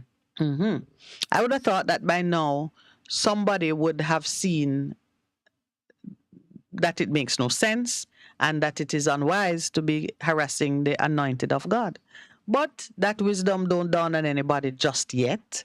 And I am so patient with this now. I used to be very frustrated by it and just wonder when your breakthrough going to come? Well, not the breakthrough, but when God would enter the battle for me, because He has said the battle is not mine. But who say not enter the battle already? Well, when me can see what Him do. I want to. It didn't Psalm 91 say, "With thine eyes, only with thine eyes wilt thou see the reward of the wicked." Well, my eyes are looking. Your eyes are going to see it, that may I tell you. Yes. Your eyes are So going to see it. yeah. So I get impatient, and then He reminds me that, but Minette, they are my children, and I'm working on them too. Just know, I have not left you without protection while you are under that particular assault. So that case actually starts tomorrow, Tuesday. So just so you know, as we're before the calls start to come in, we will leave you on your own because we have to be in court. Actually, the lawyer says we should get there for 9:30. She likes to know that we are seated and on spot before court starts, and court starts at 10 in Jamaica for everything. You go like a meat market, and they're all crowded up at the door and are in the environs. And although you can only hear one case at a time, you still have to be there for 10. So we have that to contend with. I am fully expecting. I'm fully expecting that God will show up in this process. And Big Truck says, I went to a breakthrough concert last night, and it was a blessing. Welcome home, Mrs. Minette. And welcome back, Big Truck. He was here last week, man. He was here last week in all of his glory. Big Truck. Keeping a good company, I hope. Man, good company. Right. Yeah. Conrad is expressing my pain for the porn that shows up. I take it as a sign that we're doing something right. That's true. when somebody make time to post pornographic messages on your chat and you're not talking about porn, nor are you exhibiting any desire to be discussing porn, but maybe we should discuss porn. Yeah, it is. What do you know about it? Maybe that's what you should do your thesis on. Instead of troubling marriage. I would say married men should not inquire too closely into marriage. They might discover things better left unknown. So perhaps you should do porn. How do you fix it? That is another major thing across the board, especially its impact on our young people. People have come to me and said, my daughter, girls are obsessing about porn too. And I'm saying, Buddha should say, my son, no, it's my daughter, and they can't get her to stop. She just... How does a parent come to know that? I would die if my parents would die. But some people have greater things. Just check the phone and check it and look and see what is happening. Because I tell them. So is there cause for concern, would you say? Or it is just the, remember, that your parents don't even want you to know about certain things until they are dead. They don't want to be alive while you are living the life that they lived. So parents will go overboard and think that 1 minute is too much. 1 minute off. That is 1 minute of watching pornographic material or it's interested. Addictive, it becomes addictive. Yes, it is addictive, but there's also the phase of great curiosity about the human body It's interesting that you showed that because that was a conversation. My son said, I said, okay, but there are things that are age appropriate. And the psychologists have said that in terms of you need to talk to them about sex and all of the thing, but some things are age appropriate in terms of when you talk about it, how you talk about it, that they can better understand. Because remember, in terms of understanding how children learn and those You kind see, of concepts. I watch your face as you're talking about that, and I know that's your real thesis. That's not my That thesis. marriage thing is. No. Everybody did try to. No. But it's something but yeah, later on that I'll look yeah. at because people are coming and saying, need help. I need help in terms of what's happening with my youngster and how they're coping and dealing with it. So Yeah, I think it's the parents need help. parents Well, they need do help. say they need help. Parents need help Because I because they tell want you, to know. yeah. Yeah, because some of them losing it, they can't understand what is happening and But things. I guarantee you, Percy, and I guarantee you that if you really delve into it, you might find that the parents have overreacted grossly because, as far as they're concerned, that child is still on the breast. What is he doing or she doing? No. There's a thing that happens in the mind. Anyway. No, that's it, but it's just I'm saying. I think you understand what I'm saying, so I don't have to beat you over the head with it. No, it's unfortunate though, because it's very addictive. Yeah. You know, I met an 11-year-old child in Trinidad, and that is definitely, when you talk age appropriate, that is an old man in an 11-year-old body. Oh my Lord! I watch him like he relate to his mom, and some of the things that his mom tell you, the things he will say to her are just hilarious. She said she had been saying to him, like, he wants various things, and she's very modern, and she speaks to him as she would to an adult, and he wants all these things, and she would say, listen, that's not the priority. No, we're not spending money on that, so. And one occasion he says to her, how much money we have in the bank? I need to see how you're being paid.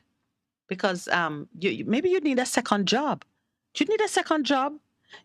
I could come and do so and so at your office and free you up so you could get a second job so we could afford more of these things. That is his 11-year-old. He said to her, when last you asked for a raise? Maybe you need more money. Oh, my glorious Father. When you talk about age appropriate, I mean, what you do with that child like that. And that's just one explanation of, she was coming to pick us up real early in the morning. She was going to pick us up to drop us to the airport.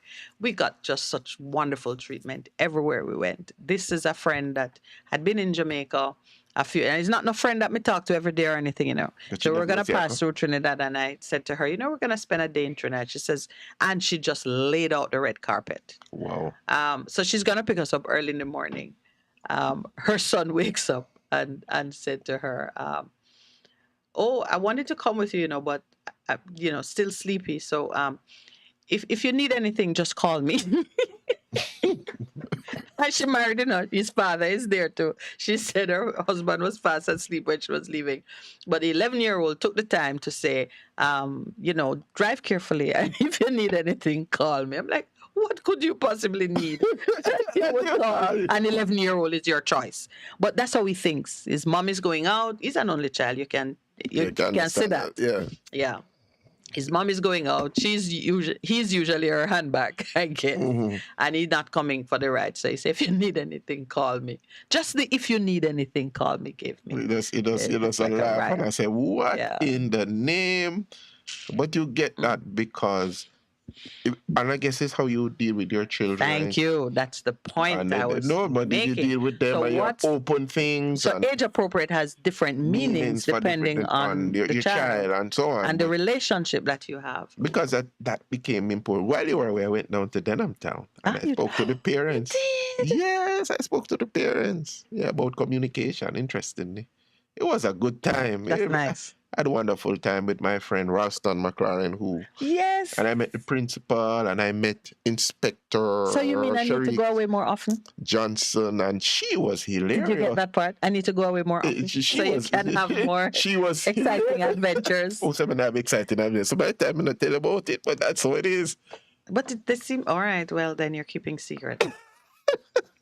The 8 o'clock break, when we come back from the 8 o'clock break, we'll open the lines that you can call. And welcome back, Miss Minette, and then you can sing her a belated. Let me see which one is belated. Which is belated. Yeah. You can belatedly sing her birthday greeting. But it's good too. Yeah, man. All right, so do I repeat the lines? Are you still doing that, or everybody knows the lines? now? The numbers to call. 876-619-1508 because 876-279-8473 because what we've picked up, I have to keep repeating it because there are some people who are coming on for the first time. Yes. And it's Miss B, morning Miss B, in the ears of St. Catherine. Well, it's no longer the first time. Yeah, but she said. For you and Miss B. Miss B. Break time. All right, we'll be right back. Nice to see you, Russ. Hello,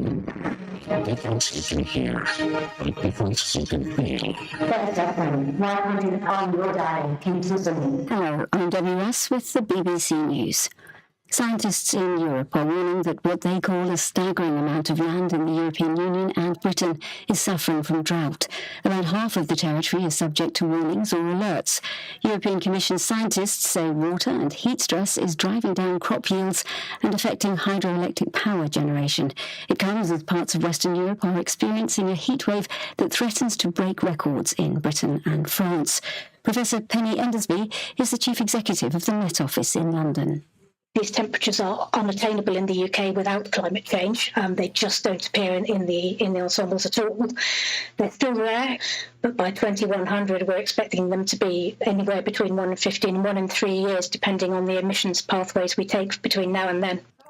Ukraine's president has suspended the head of the country's security service and the prosecutor general while an investigation takes place into alleged treason and collaboration with Russia in their departments.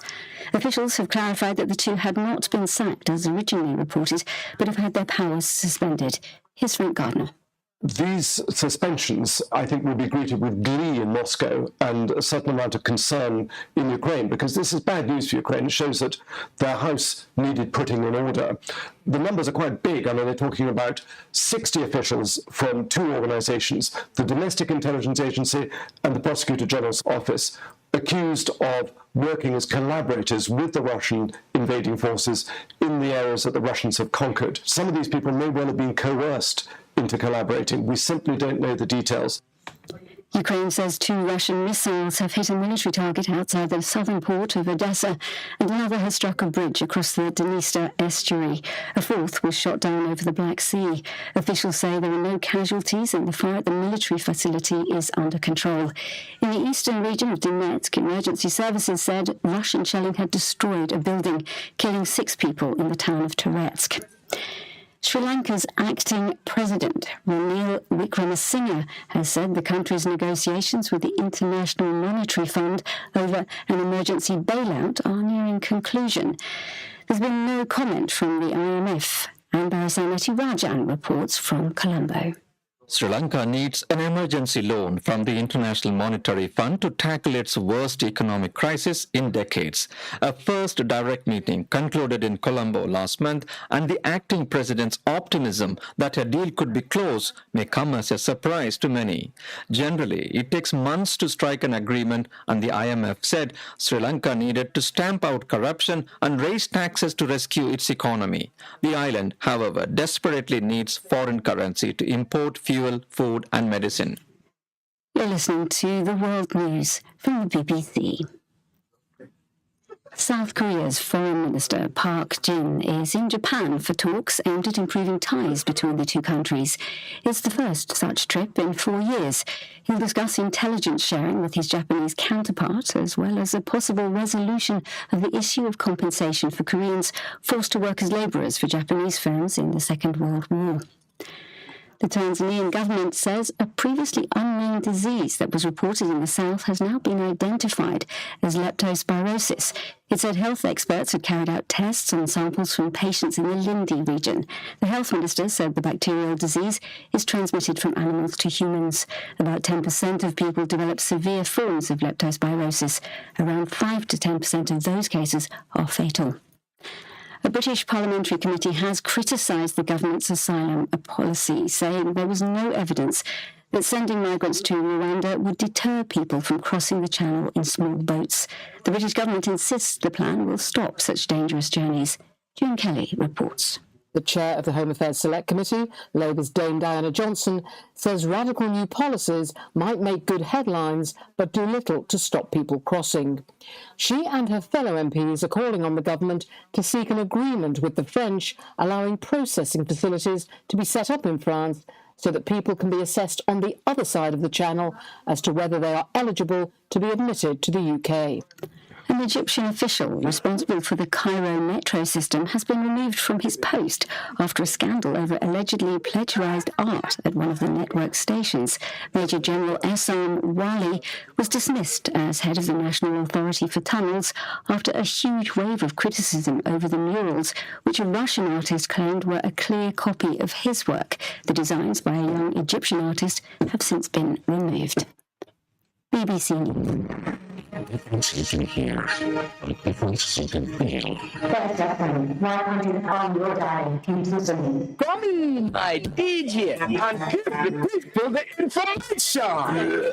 Hear this, we can come but you a list of things where you need and things where have it mixed like your rope. You twist and you window them, bite your nails, hooks and fasteners and fix them. Then you hammer, you wire, you rope and you wire. Stop up with dry and not only balloon. Plastic dog, falling and plastic dog. Senile stove and a cold stove. Kerosene lamp, matches and candles. Yo, bring it clean them and clean the drains. That's how you prepare before a hurricane. Prevention is better than cure.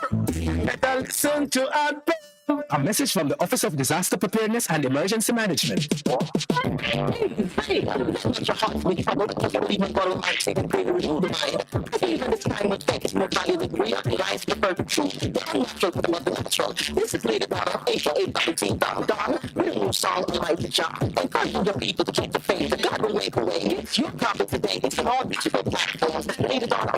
Instagram, Facebook, AsocialRecords.com, bookcase, a social record label and female. Veteran Printers for all your printing needs. We specialize in calendars, flyers, brochures, and more. Call us today at 968-7506. That's 968-7506. Or visit us at 4 East Bloomsbury Road, or Packet Park Road. Veteran Printers, your best choice for printing.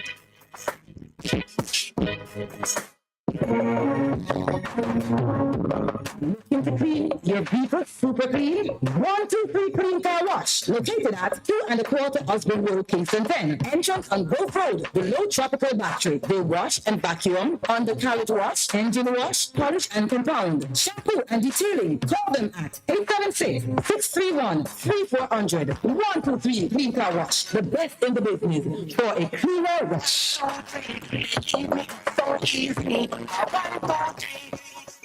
Best 100 FM is the authentic voice of Jamaica. Connecting your prosperity with better vibes and better music. Let us promote your goods and services for you. Advertise with us. For more information, call our office at 876-376-8935. That's 276-8935.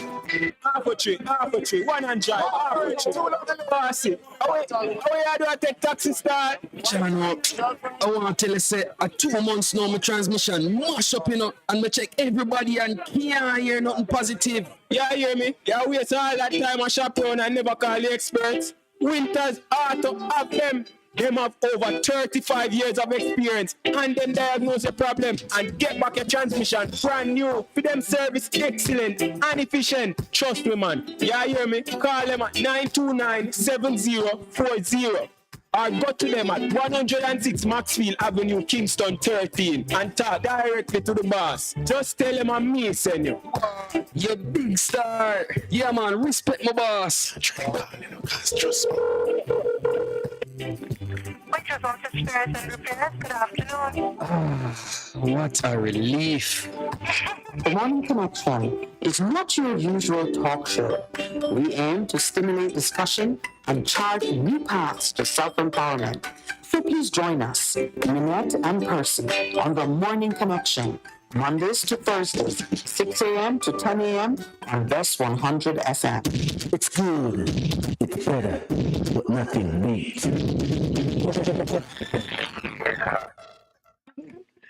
Oh, welcome back to the Morning Connection. Please, as we open the lines, I just want to stand in solidarity with our brother Kevin Galloway, who's having a toothache now.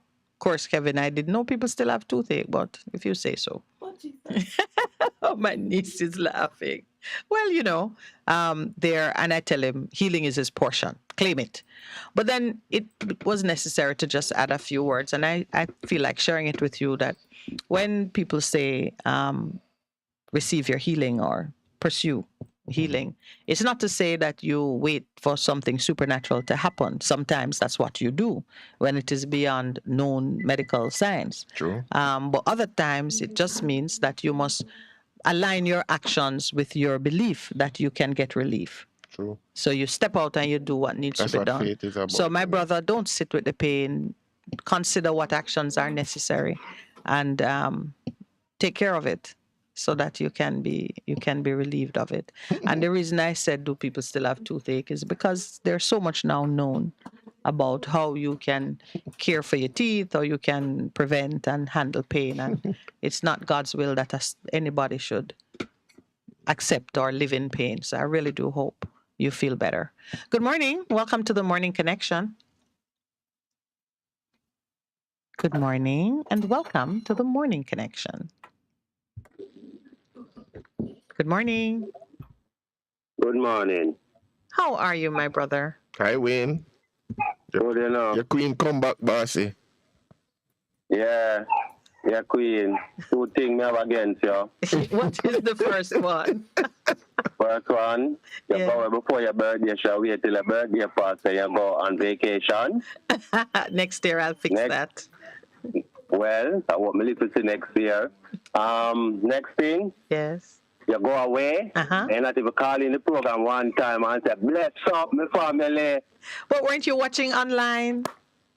No. Oh, because I did it many times. Oh. Okay, yeah, man. Anyway. Yes. Pastor, I try one, I'm going to spell her name here, you know. Okay, which name that now? EEDIOT or EEDIAT. I think EEDIAT is almost patwish. Oh, you're trying to get... You're trying to settle the spelling of the name that you're giving yourself? Yeah. No, sir. Wait, what we say now? I think Pastor is he's minding and casting out that name. No, man, no. With the thing they're call what? Pornography? Pornography, yes. Pornography, yes. What is pornography? Sexually explicit material that is not for any medical or educational purpose, but solely for titillation, entertainment, and personal enjoyment. So you say, we live in a time different from 50 years ago, 80 years ago, Yes. Every little child have a little device in them hand. Where you got a lot of these things. You live in a time, every bar you pass, you see almost a naked woman a show, how sexy she is, and a show between her leg, or she cock up back or something. So, in this time, you have to approach the teaching of these things to the children even more than before, because they might see a lot of things. Yes, true. And they might hear a lot of things. Even if you claim say you not do that in your house, now make them see that in your house, them still have to go to work, them have to go to school, them have to go places, and they might hear things and not see things. So we have to really reason with them on them levels there, and give them a better understanding, who have the better understanding of these things, and make them know so there's a time for everything, Yeah, but I think there's an age at which the interest in it changes, and it's not just that you'll see things, because there are many things we see, but they don't impact our senses. We don't interpret it in a particular way, and it does not influence our choices and our behavior. Yeah, but...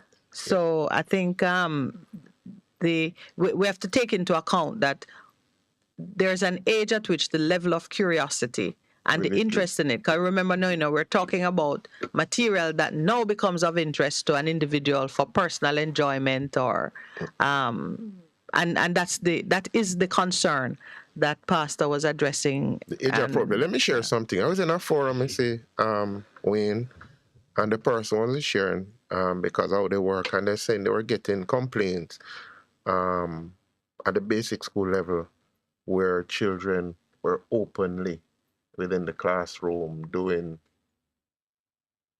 performing the action or sex or wanting to have with their peers, and some of them learned that from because it's what they've been exposed to. Yeah, because I remember years ago, I was doing some work out in some parishes, and we were talking about human sexuality, and I was working with coaches, and I was working with a guidance counselor. But we did some focus group with 10, that's grade 4 or 5, grade 10, and they kept referring. And my children was laughing after me last night, because it's in the western side, and I know you have the Jazz and Blues Festival. So they kept referring to the blues. So me I say, the blues, what am I talking about? Because I figured they were alluding to the blues festival. To music of genre. No, they were talking about, because pornography is called blue movies. That's what they were talking about. And I'm saying, wow. And then they were telling me how they were exposed to it. Because within a lot of the communities, like with the bars and the thing, they would have this television set, and they were openly playing it in the communities, and the children were what is it? Consuming it, and they were seeking to do, and it has become so bad because we become so sexualized. Everything. So we have to be so careful as adults. Even the cartoon them, I still don't watch the cartoon them. A whole heap of attitude, violence, and show that you want to pick them after violent. Them a go up on a whole heap of violent, watch cartoon, Superman, this, that, whole heap of violent, and the girls them night them so sexy, and they sexy flex and sexy look and sexy walk and all them things. So little children go up with these things. Yeah, so we have to be careful as adults. Their mind. And them young, you know. But listen, even me, when me look at 1 or 2 people have TV. You know, my 40, I got to 50, I know. 1 or 2 people have TV them time. And yet still, I can remember me get being a little girl by myself where I get sexual. I mean, I talk about young age. You were exploring. Young age. Yeah, you were exploring. I don't even know what me I do, but naturally, naturally, you know. Yeah. And we just explore ourselves. Right. And we get caught. You know, so much less know when they pick them up, more open to it. Okay, we have another caller waiting to be heard, but I listened to you and Pastor, and I realized that if the parents who must do the teaching are not sufficiently aware or sensitive to the changes, time, the language, and so on, what's going on, then it is only going to make it harder for us to be able to guide the children in an appropriate way, because more often than not, we frighten them. You're most welcome back. I'm there, I think I'm here to Pastor and Lawyer. 2 combinations with the right spirit. It's magic. All right. Magic. Thanks, Wayne. Thanks All for right, thank you, Wayne. Listening. Sure. Good morning and welcome to the Morning Connection.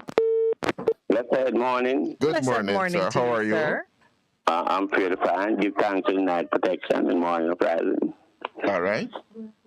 And listening to you, I heard that like you went through some great introspection, Empress. Yes, I did.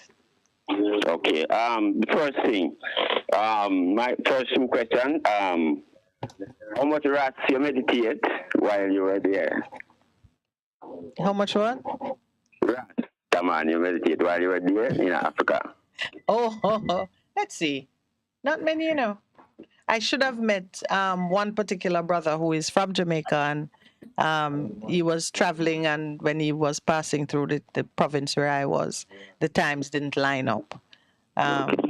So. And the next question? Yes. How did you feel spiritually when you were there?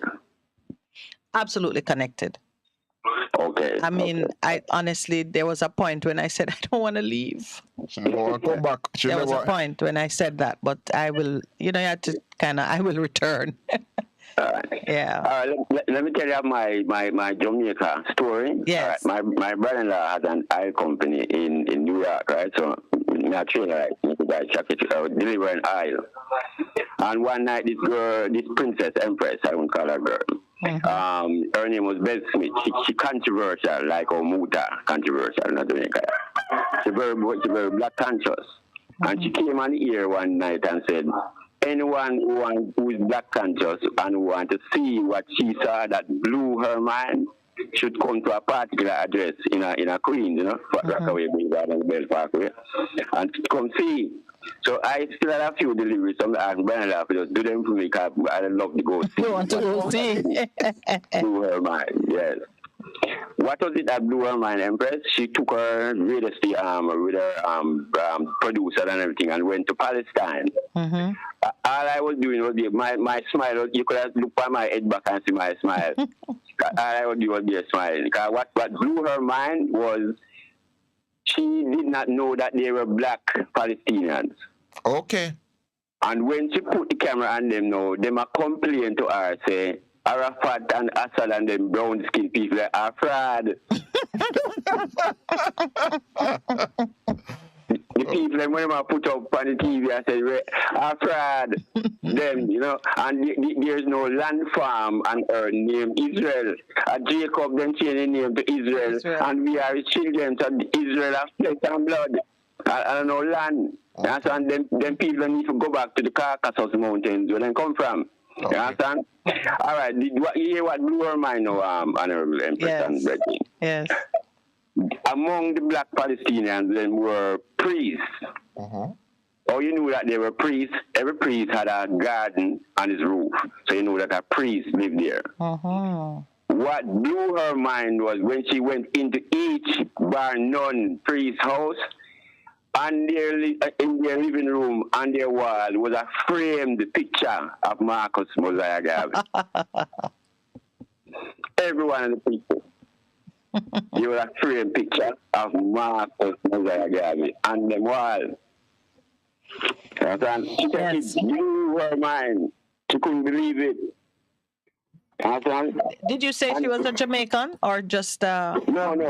She was born in Chicago, but she was in New York, working at WBLS, you know, the black radio station anywhere. Yeah. So you know, it. I take it for granted now, but that is with some revelation, that the graces we carry and the giftings that we have, that's given to us by our Creator, really do not require the permission of man to be expressed, or the acknowledgement of man to be validated and to be accepted by us as real in our lives. True. And all that is to say that you will know if you have the anointing or the seed in you to be a priest. Marcus Garvey didn't have to be acknowledged by anyone as a priest in the formal setting, or even in Jamaica, he was not acknowledged to be a man of greatness until after he died. But if you know that you carry that seed, it is for you to express it and to honor it and to let it flourish and deliver what it carries and what it means for the people. That's why this morning I was saying that Jamaicans must recognize that they have been given something of great value, and we need to live and perform in accordance and put down certain type of behavior, because it is not worthy of who we are and the place that we should occupy on the world stage. True. Empress, yes, sir. Are we at Jerusalem children? Are we are the children of Jerusalem?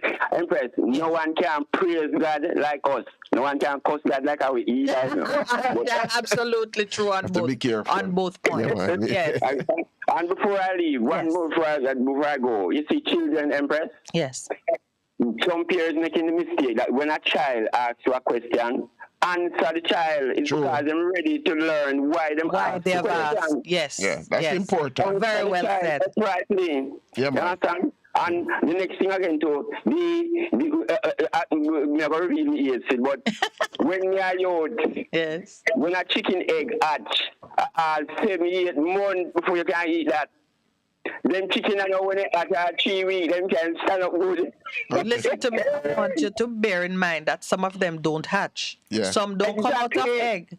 Because I was given a chicken on one of the flights, and I turned to Lowell and said, "This is man-made." Man-made chicken. Yeah, but they put the things. Yeah, it's true. Yeah, it's true. It don't come out of the egg. So and then now, Empress. Yes. Growth hormone them put in it now. Them give the parents them a feed them girl children. Yes. Yeah, that's a part of it. Yeah, man. 6 and 7 8 years now, them a pubic hair. Them a just start menstruate, and then now them body a call because of the growth hormone them eat, so them body ready. Because we are children, we are sexual beings. Yes. So then now them body start call, but them brain already. What a cause of the growth hormone when people are feeding them picnic. You have to watch the diet. Seriously. Yeah. All right, my brother. Bless Thank up. you so much for the excellent contribution. All right, Empress, and welcome. And give thanks that you were home and acknowledged it. Absolutely. Thank you. Hello. Good morning. Welcome to the Morning Connection. Where you come from? Good morning. Good morning, sir. How are you? Oh, Good morning, sir. That sounds like my friend from. Good morning. Good morning. Cruz, how you do? Oh, Cruz. Morning, man. I'm good. Just a minute. Yes, sir. Come back. I was waiting on you. Him a wait for him say him have some questions. Him have some things him save up. Some legal things him have waiting for you. Bless you. Yeah, me have over $2,000 credit. We can't talk say next year, but me know some. You're going to be rudely surprised by how little the $2,000 credit will give you in these days. But go on, say your thing. Garden of Eden. She's not coming back. She's right here. I'm looking at her with a very fantastic hairdo. I'm sorry you didn't get to see her on camera. No, I'm not that burst on camera, so I don't know how you look or pastor or she. Okay. So it's just the voice. Just the voice. I am not afraid to talk what I don't know. What I don't know, I just don't know. All right, sir. I hear you. Anyway, just a minute. Started on black. Talk about African, black people in Nigeria. The sea of black people that I dived into. That's the part I caught this morning. Mm-hmm.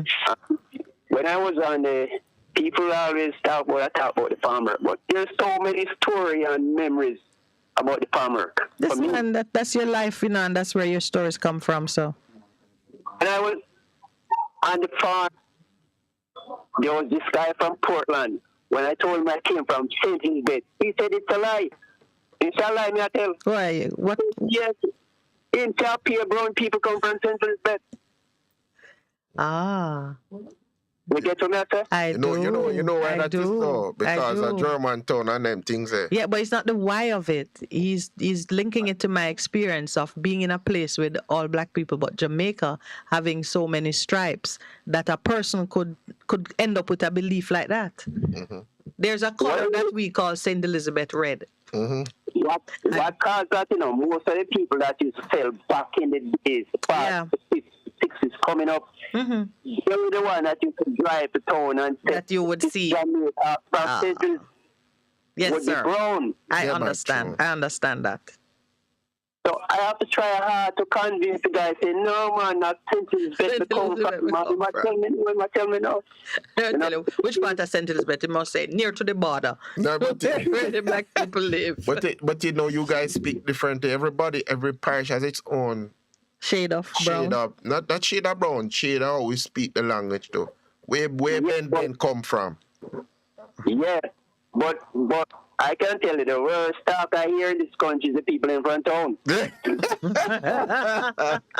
that is a mixture of everything, my friend. All right, so that's question number one. I know you have plenty of money to spend on the carriers today, but yeah, I can dig that observation from your Portland.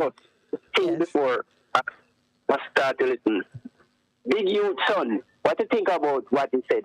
I won't criticize him because I heard that he said they took it out of context. So I want to hear the whole story. What did he say? I never heard the statement. Big youth, you're talking about that the Big youth, the artist? Yes, his son. His son's a liar. Mm-hmm. And he made some reference to black Jamaican like. Oh, about monkeypox? Yes. Let me, the CVM that him. Oh, jeez. Yeah. So, regardless of his parentage, his lineage, what he said, even if taken out of context, was open to some unfavorable interpretations. I heard it. I heard the recording. Someone played it for me, and because he's known to be a human rights lawyer and someone sensitive to the rights, the fundamental rights of persons, it seemed out of character. And I would easily believe that I wouldn't say it was taken out of context because you heard what he was saying, but I don't think that's what he meant to convey. Either that persons with a particular skin condition should be held in some disfavor, or that black people were prone to certain conditions that are unpleasant to behold anyway. So this is just another one of them. I don't think. I think we should look at it in the context of his performance up to that point. Yeah, you have to use And always history, be yeah. willing to give a person the benefit of the doubt, because you don't know what's in their heart. I see a lot of musicians. Yes. Before they become rich and have a lot of money, they used to stand up or hit out against government, and and after they reach where they reach with their big house and backyard, all that. I want you to see my point. Yes. The truth of the matter is, it's equally open for us to believe that someone pick a course because it is convenient for their career or their whatever, and but their heart is really somewhere else. Right, that's exactly what I'm saying. Yeah. All right. I know you have a money, so you can stay with us for the break. No, I'm not gonna stay for. Call me back then. Call me back, because we have we've passed the 8:31 mark.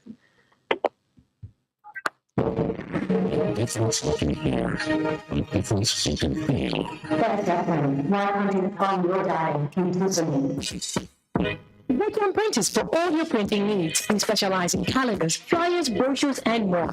Call us today at 968-7506. That's 968-7506. Or visit us at 4 East Bloomsbury Road, off Haggard Park Road. Veteran Printers, your best choice for printing. What should a taxi service do for you? On-time taxi service is more than just a ride to the other side of town. They offer clean and spacious vehicles, reliable service, and promise to always look out for their customers. They'll come when you call and take you where you want to go on time. You can call 526-3866. We are something special on the road. This is your beloved Pastor Percy from the Morning Connection. Support our commitment to Jamaica by joining us on Wednesday mornings at 7:30 when we pray for the nation. Show us you care. Advertise with us. For more information, call our offices at 876-276-8935. For a better choice in all your electrical supplies, A, authorized 3M dealer and better brand names. B, better service including free island-wide delivery. C, all major credit and debit cards accepted. It's ABC Electrical Sales. Shop number 8, Hagley Park Plaza, Kingston 10. Open Monday to Friday, 8 a.m. to 5 p.m., Saturday, 8 a.m. to 4 p.m. We make your electrical jobs as easy as ABC. Call 754-3825-8 or fax 754-3659.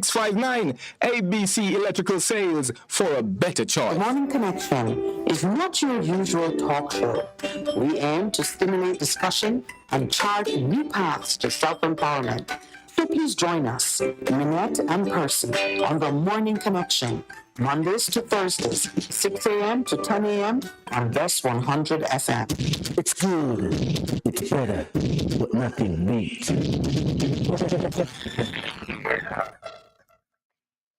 Welcome back, and to the caller online. Thank you for calling us. Welcome to the Morning Connection.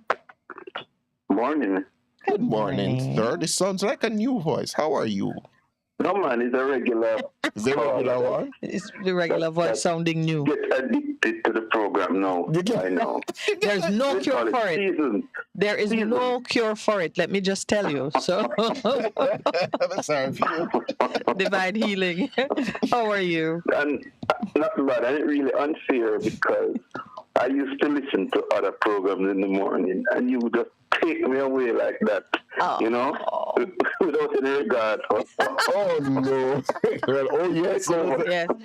I only laugh because it's such an excellent compliment that you're paying us, and you know the other programs will rise up and give challenge, and it will all get better for everyone. Well, they may never get me back, trust me, and I'm sure that. Okay. All right. Sir. Well then, I thank you. But I want the independence. Yes. Mm-hmm. I hear the government talking about it's a diamond jubilee and they were all over abroad launching Jamaica 60. But when you really look, I don't see anything going on. Yeah, and it's all public relations. I don't see anything going on locally. They should launch it locally because, for example, the festival song, that should be playing. Because I remember when we were small, everybody knew the song. Everybody were singing. You knew what the songs were, and the whole country knew it. Now, it's as if it come and gone, and you don't know which song win last year, which song this year. That needs to change because the time in which they give to play, let's say, all of this preparation should start from June. May, June. Yes, you know? just building the energy. Right, and even the song should already judged and give some time to play before the independence grand celebration so people get time to know it. But you remember what happened, my brother, with that? It was because, I don't know if we were a part of it, the public outcry, because they had the competition and then said, boy, we can't find you. I said, okay, not foolishness. And then they pushed it back and they had the show last week. They had 10 songs. And we had, but we don't get the song. We don't get the song. We can't even do nothing yet. But there's a thing happening which goes deeper than even what you see with the festival celebrations, whatever they are, independent celebrations, is just a reflection of it. When the leadership of your country is bereft of ideas that can grow and prosper us, they stop looking within the shores and they begin to look outwards. I saw a report of the Minister Babsy Grange saying that the songs can be heard on iTunes and they're pushing online. They're seeking to broaden the scope of what they're doing beyond the shores of Jamaica and giving greater priority to that those initiatives than they do to what happens locally. It is such a severe and a far-reaching mistake, because what happens locally is the soil, is the nourishment, it is the source for everything that makes this country great or makes it notable on the world stage. If you don't honor that, and if you don't put the effort into making sure that what is happening here is taken care of, then you really are. This now is an existential crisis, because it won't grow, it won't flower, it will die. So yes, you are right. I see it. They're jetting all around the world. The independence has been launched in Canada, in London. The poor minister, for a woman of a certain age, need to watch her health with the kind of jetting around that she's doing. And you can see the trend too, with even this interest in having Kamina Johnson vie for the Commonwealth leadership. We are now looking to build power and influence outside of Jamaica. The diaspora conference was held, and you see they start to talk about, can people in the diaspora vote like the ones in Jamaica? That not enough. We don't spend time building up an interest in things locally. We are now looking for solutions beyond the shores, and the answer, as always, lies within ourselves. If we miss that, we are missing out on something great. But I must echo the sentiments, because even as we look to what is happening in our country, it is the people of the country that come up with the solutions that we need.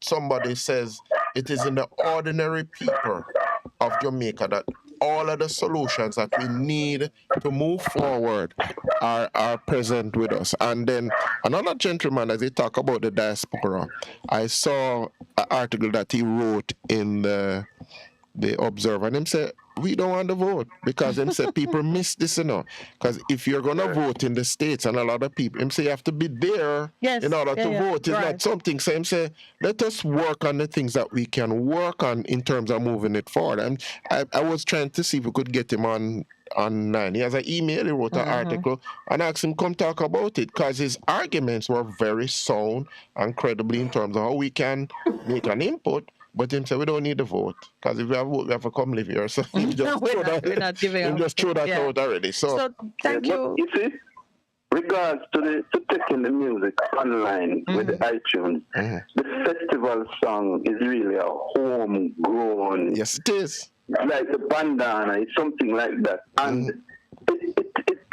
you couldn't use it to compete in the world, because if you look where the young people in type of singing now, it's a complete different from the festival song. The festival song is really a traditional Jamaican folklore type of song, which if it make it name locally, then that might be a springboard for it to go international. Yes, yeah. But I don't see just.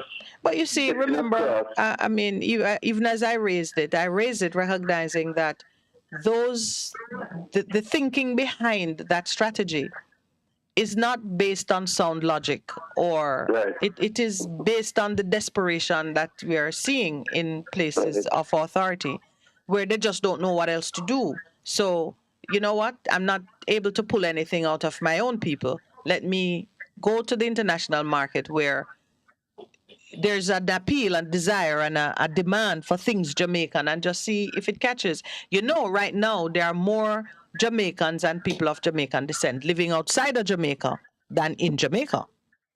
Right. So if you can get 6 million people, let's put a number to it. If you can get 6 million people who are missing home to go online and listen to the music and so on, I think you get like 1 cent per. You get paid, you know. You get paid, yeah. No, but if they could have done it with Bolt, which was so powerful, that the festival song not be it. Bolt, you see Bolt. Yeah, but remember now, remember we're talking about a strategy that is not a good strategy, right? So yeah, so all of your comments point in that direction. Thank you so much. You're welcome. Keep listening. Nice day. You too. Good morning and welcome to the Morning Connection. Hello, good morning. Good morning. Good morning. Actually, I'm at the studio downstairs. Oh, wonderful. You want a copy of the form for the 1660 Yeah, I want project? to come up and fill out the form. Morning to your listeners. Oh, and excellent. Your callers. I'm so glad you came by, Neville. I saw your message and I knew we would address it this morning. Yes, And here you are. now I'm downstairs. All right. So what you want to say to your faithful listeners who love when Neville calls? Yeah, actually, I can spend half an hour with you in the studio if you don't mind. Oh, well, let me I can come up and sign the form and talk to them. All right. So I'll get the producer to work on that so that it can be facilitated. All right. Downstairs. No problem. Wow. Yes, sir. Is that the belated birthday gift? Good morning and welcome to the Morning Connection. Yes, ma'am, sir. Yes, sir. Good morning, sir. How are you, sir? Yeah, so the girl is back. And thank you for saying girl. That gives me like at least 2 more decades. You put some numbers on my calendar. You're welcome. First thing first, what was it again? Oh, well, it'll get bad, you know. The festival song, please. Yeah, man. We don't get it yet. No, leave out the festival song. I think Miss Minute said word to the effect that Jamaica, the authorities, they divide up. Are bereft of ideas. that majority of the electorate has found that out long time ago, but at least they won't do anything about it. They won't do anything about it. So, maybe the electorate is bereft of ideas on how to address it too. Point taken, but yes, that's the point, and it's sweet the ruling class, you see. It's sweet them. Sweet them ever so much. When the mass doesn't know how to take the hand turn the hand turn fashion. Turn your hand and make fashion. Yeah, it's sweet them. The next thing on, there was a news on over the weekend where there was a race at Burnham Field. Yes. And it resulted in accident where somebody there and another person injured. Yes. You are not familiar with it? Yes, I heard the report. I heard the report of it. And more disturbing is the report that someone had gone to the track and flooded it with some kind of oil, making it a hazard, obviously, the day before, and they continue to have the race. It seemed like sabotage, and then it seemed like negligence of a sort. Yeah. The according to the report, some demand was made to management in terms of money. Oh. At least the management had an idea that the possibility exists for sabotage to go on. And you still have some man prior to the race or 2 hours before the race. None of them never do not layout of the whole field and surrounding. So it was some countrymen also them management that did the end bar this morning. But negligent. Yes, and I think we can speak about it because we are people of truth, and we must be able to acknowledge a thing for what it is and let it run its lawful course. Because just looking at the track, you could see that whoever poured it out had done a professional job of rendering the track unusable. Yes. Because when you look at it, you saw it. And to persist in the face of that would give rise to questions. Yes, so the police should investigate the management. And if she event, you can have well involved people. Your duty is to 2 or 3 hours before the event. Your duty is to do a thorough layout of the place. Yes. Yeah, man. Inspection. That's a requirement. Yeah. Well, there's no excuse on the part of management. Yeah. I agree with you. Responsibility should be fixed on the right parties, and they should step up and deal with it. Yeah, Miss Shelley and Fraser Price now. Yeah. Oh, she has done it again, right? Yeah, absolutely. 5 times. She has done the 5 in 4. Yes. Unlike the other people. I hear you. But interestingly, she maintained her competitiveness from 2008. It was in China. Yeah, from Beijing to the she has maintained that age, and big up for her.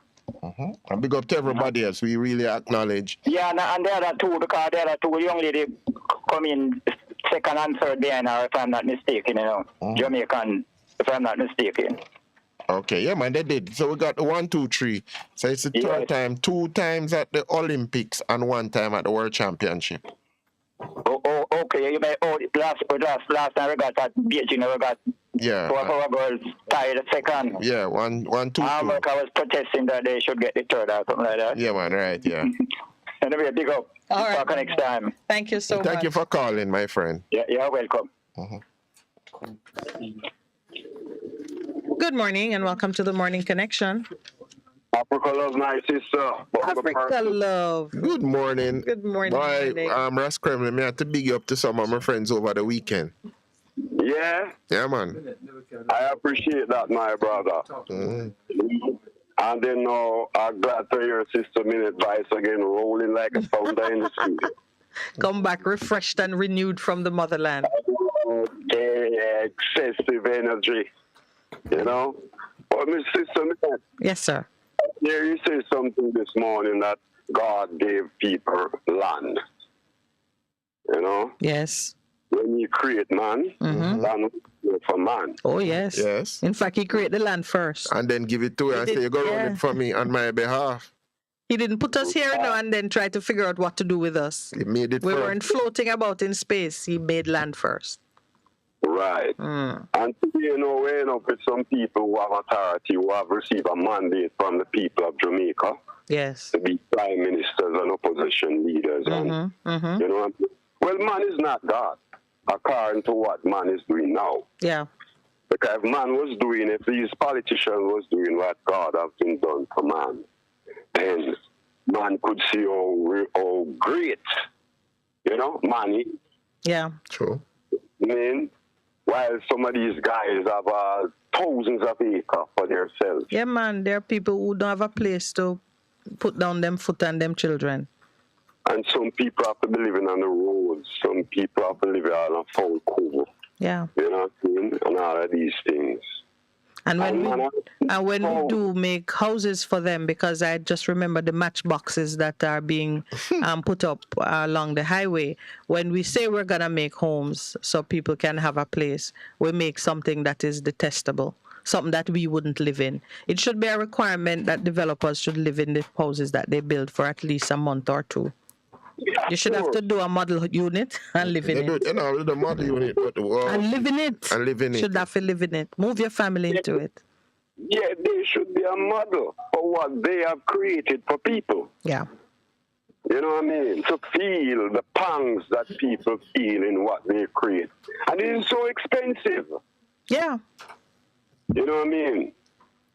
You know, and if the housing trust was left by a bull, then would I eat him off? But through the housing trust is a female, then just continue to milk him. And, I'm meditating on that analogy that you give there. Yeah. You know what I mean? Anyway, you know, I don't know, I don't really like to hold up the program because I respect our call for, you know, our callers, and I'm glad to know that Bongo never will that the producer give him a blind, you know? You know that we're talking about it right now. I think after the break, we'll see how we can, yeah.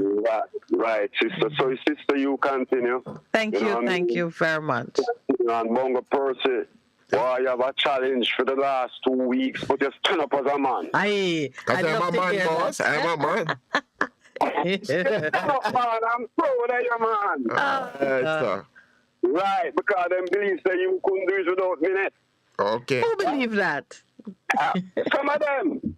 All right. Yeah. Well, now they know what I mean? And while them believe say minute can't do it without Bongo Percy and the producer.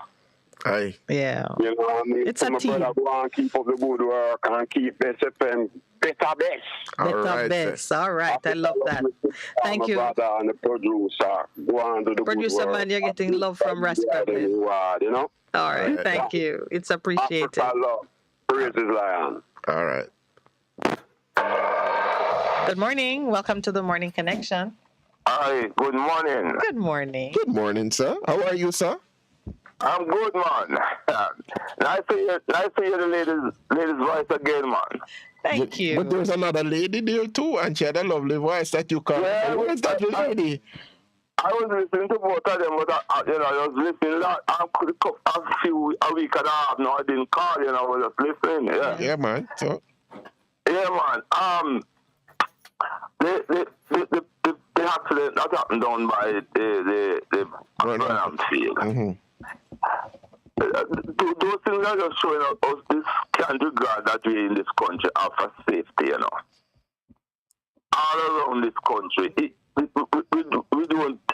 we as Jamaicans don't really take safety serious, On Saturday, I was out by the mall and I was waiting on a bus to go to town, go out to travel. And I saw a taxi man was coming on and he was soliciting passengers to go to town. And the man parked the car right in the middle of the road. And the people, everybody, a few people, I just took up a road right there in the middle of the road, Mm-hmm. And I'm saying to myself, if you go in anywhere and a driver drive like that, stop a vehicle in the middle of the road. And people just go in the vehicle and just sit down and the man just drive off. So you see the level of our people, This country never change if the level of the people not become aware of certain things, Can I say something? Can I say something on that note? Because I listen to you and I'm seeing beyond your words, and the two things that come to mind immediately. First, that persons are always balancing priorities. I've heard our own Prime Minister and our health officials say that when the economy is under a certain level of pressure, the public health considerations are second. And we open the doors and we relax standards and protocols so that tourism and the entertainment industry and other things can flourish or prosper or resurge. Because on those occasions, public safety, public health becomes a secondary consideration to the economic necessities or urgencies. So it is happening everywhere. Persons are making choices based on how they are prioritizing things. That accident in Burnham Field, having seen that some effort was made to render the field unusable, somebody took the decision that the show must go on. likely because so much had already been invested in promoting and so on and so forth. That's the same principle that fuels a government that says, let us open the borders, even if we have to oppress the people a bit by locking them in, but let's let the visitors flow because money is involved. When you reopen the entertainment industry and you turn a blind eye to the parties and even the behavior of ministers and so on, you're making the same assessment. You're saying that this is so much more important than safety.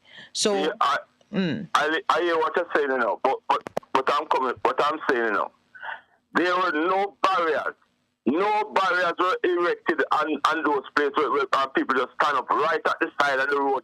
People don't consider about them safety. I say, what about the front of them car? So now you come to the second issue. That's what I'm saying. The second issue that came to mind is the involvement of the people. You see, like when I hear say certain things are going on, I'm not there. So the report come out that they spill oil on the field. My first thought is that, but things must skid and go all over the place. So I have maybe watch it on TV. When the car stop in the middle of the road, right back to the people. When the car stop in the middle of the road, I am not one of the commuters that's gonna get into it. Yeah, because we have to maintain the standards all around. But and too many of us, too many people in this country don't consider the safety. This brother mentioned about the houses. Yes. It matches back houses. That would be. I had sometimes I had this discussion with people. People telling me that why they should be glad Matalan because when they're not living in the where they was living, that's why I'm glad Matalan makes some little house and that. We stand at this so poor that we don't expect not at all. We don't. So if we do expect people higher standard, people to value we. Nobody not going to value if you don't value yourself, man. Let me share something with you. I share the same sentiment. Because there are some things, even my children, them take the bus where we live, and they say, we have to learn to take the bus. And say, Daddy, we will wait until the yellow one, because when the other ones come, my daughter say, they might touch her. She said, but I have to go the one time, I almost have to bring up on them, So we get right for touch up my daughter. The Lord of man them leave her alone. But she has taken a decision. Me nah. Don't support. I see ladies coming from work, coming with them nice dress and thing. I will look at one little load of boy out there from morning, right? Hand kept. I hug her up and put her in a car. It was my girlfriend and my lady, she not come home to me, I understand. So what it is balancing personal responsibility against what you call the greater thing that is happening in minute. Or the balance between your personal right and your personal space. To say no, because if more Jamaicans continue to do that, the government will not treat us a certain way, No, that's why I think the government treat us the way they treat us. There's a video going on with this MP Juliet Cuthbert. And when the reporter asked her about the water that the people are not now, she said, tell the reporter said, NWC, you must ask. No, she's not NWC. And I shall represent the people. Yeah. I just say what hurt me now is because the majority of Jamaicans allow them to treat them that way. I fall into that category now. Although I'm trying my best not to fall down there. I'm gone down there too because I'm treated the same way. But you see, my brother, it requires knowledge. And you either study to show yourself approved or somebody gonna teach you. If we have the heart to get people better informed about what this means and how they should react in certain and give them the knowledge, they will do better. I guarantee it. You can't unknow a thing. Once you know it, and I mean truly know it. That's why, there is scripture that says, you shall know the truth, and the truth shall set you free. Yeah. Once you know the truth of a thing, you will not settle for less. Too much about sacrifice in this country. So we have to keep sharing and teaching and encouraging. And then just go on like it. Boy, they have to a truck turnover with some chicken. And And obviously the people that grab the chicken and them are going like that. I'm not proud of the people at all, man. Yeah. All right. I'm not proud of Jamaicans. It wasn't like this.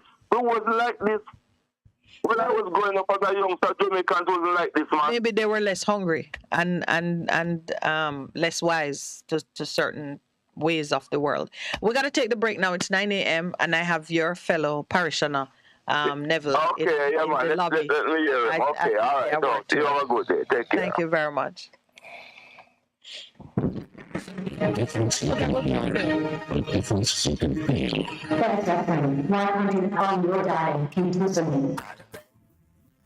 To reducing the impact of disasters occurring in Jamaica.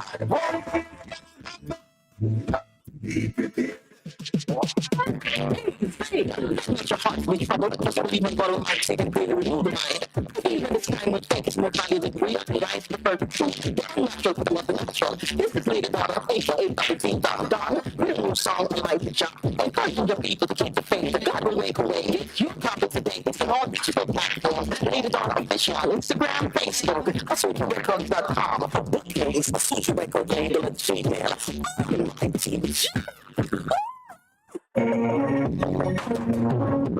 Looking to clean your vehicle super clean? 123 Clean Car Wash. Located at 2 1/4 Osborne Road, Kingston 10. Entrance on Grove Road. Below Tropical Battery. They wash and vacuum, undercarriage wash, engine wash, polish and compound, shampoo and detailing. Call them at 876-631-3400. 123 Clean Car Wash. The best in the business for a cleaner wash.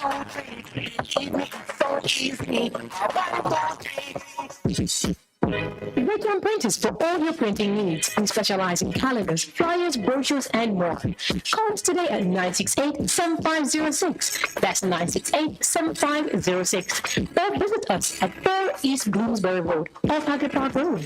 Wickham Printers, your best choice for printing. Morning Connection is not your usual talk show. We aim to stimulate discussion and chart new paths to self-empowerment. So please join us, Minette and Person, on the Morning Connection, Mondays to Thursdays, 6 a.m. to 10 a.m. on Best 100 FM. It's good, it's better, but nothing beats.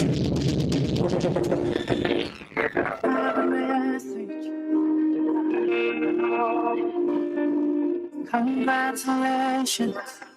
I have a message for you. I have a message for you. We are strong and we will survive as a people amidst all the things that they seek to do to bring us down. The battlefield continues in our minds, and we just say to Jamaicans, wake up, please wake up. We have a call on the line, I believe. It's a Morning Connection. Welcome. Good morning, caller. How are you today? Good morning. Good morning. How you do? You call us back? So me tell me have credit now. Me wait to go away. No, man. Come on. What other thing? Remember, you did say you had a whole heap of things you want to ask Miss Minette, from a perspective. So let's go again. Me now pressure Miss Minette. She just come back. Listen, man, you've got to test the mettle of your servant. No. I have a heart. Ah, all right. I love the compassion. You remember when I call about the festival songs? Yes. That they're trying to set, they want certain type of songs so it can hit Billboard. Yes, they spoke about, man, and the minister has spoken about it publicly, that what they're trying to accomplish. Yes, but why, when it's a certain type of song Jamaican have over the years, why you changing it for money? It's all about everything. Well, can I tell you something, my friend? I would say you can calm your nerves and your heart, because that's not something you can dictate by, any kind of political directive. Matters that come out of the culture, out of the belly of the people, what come out is what you get. And you can speak with the greatest will and expectation in the world that this is really that's what you want to have and what you want to see. But you're going to get what the people produce. That's the nature of culture, and that's what we were trying to emphasize, that the minister or whomever trying to write a script for it, not going to work. It won't be authentic, and it won't catch. Look, I see this big promotion in the world and Jamaica right now. Money is in front of everything. Money, money, money. And that is totally wrong. Yeah. When everybody gonna put money in front of their health and everything, it just won't work. Health and safety, as the other caller was just saying. That, yeah. I heard that they plan to cancel that race today. After they pour the island, the fire truck to wash off the island. Water cannot wash off island of that kind of road. So they shouldn't have the race. Yeah, I mean, we can sit here and with some knowledge and experience say exactly that. I hope they can sue somebody right by this girl's side. I hope they can sue somebody. Trust me. And this is now when you really talk about penny wise and pound foolish, because that whole the accident and all of that, it's gonna cost way more than the loss they would have suffered if the event had been put off. I hope those people that died and injured, don't let them come and give them one 500,000 or 200,000. Get a lawyer. But can I tell you, my brother, it is going to depend on the resources of the company or whomever is responsible. Because sometimes, you have accident and the responsible party is what they call a man of straw. He has nothing to give you. You cannot leave certain things to people for them to, I'm not going to stand at the roadside because the car may run off. Not everyone going to think about that.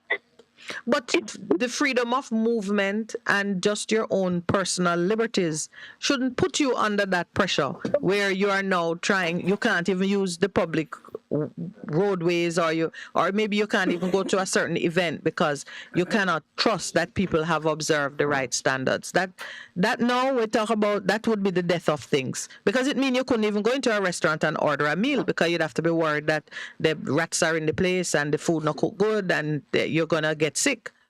You see what I'm saying? Yeah. It leads to the breakdown of many things when you cannot trust that certain things are being done in the right way, or that the state agencies that ought to have a responsibility for safeguarding certain standards, that they're not doing their job. An event like that taking place, there are some things you would expect. One, that the person who is organizing it has had to post a bond or have insurance over the event at a level that can take care of certain eventualities. Two, that there is a public agency, state body, that is going to conduct an inspection to ensure that the venue is fit for the activity which involves the public. I mean, those are just two things. Normally, too, you would have some level of security in place to ensure that persons are behaving in a manner that won't endanger other members of the public. So it's not unusual to go to certain events and see a level of police presence, because people might come there with firearms. People might get drunk and decide to behave a certain way, and you need to be able to impose order with the right authority. So we do have to get our act together at a national level, on the public stage, in how we handle these things. Well, for one, persons need to be knowledgeable that these standards exist and are reasonable. There's a level of knowledge that's not in the right room. So, for example, if I were a member of a parish council or whatever, I would be questioning what arrangements are in place. When you give a permit for somebody to have an event, what are the requirements for them to safely accommodate the public? Right, and the parish council, if the parish council give them the permit, responsible for it, the parish council should have sent somebody to inspect everything, all right? Yes, yeah. But you know what could have happened if or the permit should have been cancelled then. If you needed a permit to do it, and it was in the public domain apparently that there had been this oil spill, whether it was sabotage or is accidental, someone could have intervened to say, cancel the event. Fix it or do something. Look, this country, I see them grant permit for people to dance all the time in Santa Cruz here. Yes. And It's a big crowd, and they don't have any like child. They don't have any, and people just go everywhere. Yes, and befoul the neighborhood, and you have to live with it the next morning. If you have a business and they pee against your building, you have to clean it up. If they drop garbage in the gutters in front of your business place, it becomes your responsibility. And those are, the cry for justice. Those are very, very relevant considerations and concerns. Really? But you start by insisting on more in your immediate neighborhood. Because when it affects you, you're likely to be more motivated to try harder and more passionate about it. Yeah, because that's how it works, If something does not touch your corn. Yeah, you'll not cry out. When you try too hard to fix certain indiscipline, you get so many enemies. Yeah, trust me. Yeah. What are we But going to do? that's why it's best that you start in your neighborhood, because other people in your neighborhood will feel the same way. And I feel the same pain. Yes. Right. That's why it's good to start. At my neighborhood, I have the most enemy where I work. Trust me. Well, you need counseling. Pastor, go and deal with that later. I have a little garden beside my shop. Our man come up in the garden and I talk to him, man. He said, come on, man, come on, people care when I work on. The rest of people them say me talk too much and me make everything trouble me. You understand? Right. It's the thing you're passionate about. That's what brings about the change. All right, my friend. We have another call online. All right? Yeah. Good. Good morning. Welcome to the Morning Connection. Good morning. Sonny Blair says online, the government don't want festival song that describes the current situation in the country. And I think that's the reason why they try to abandon the event.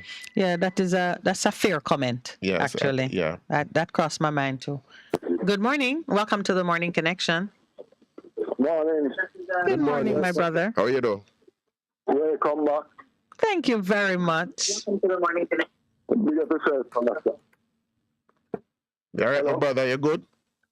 Yeah, man. Pastor, I think I spoke to you last week about.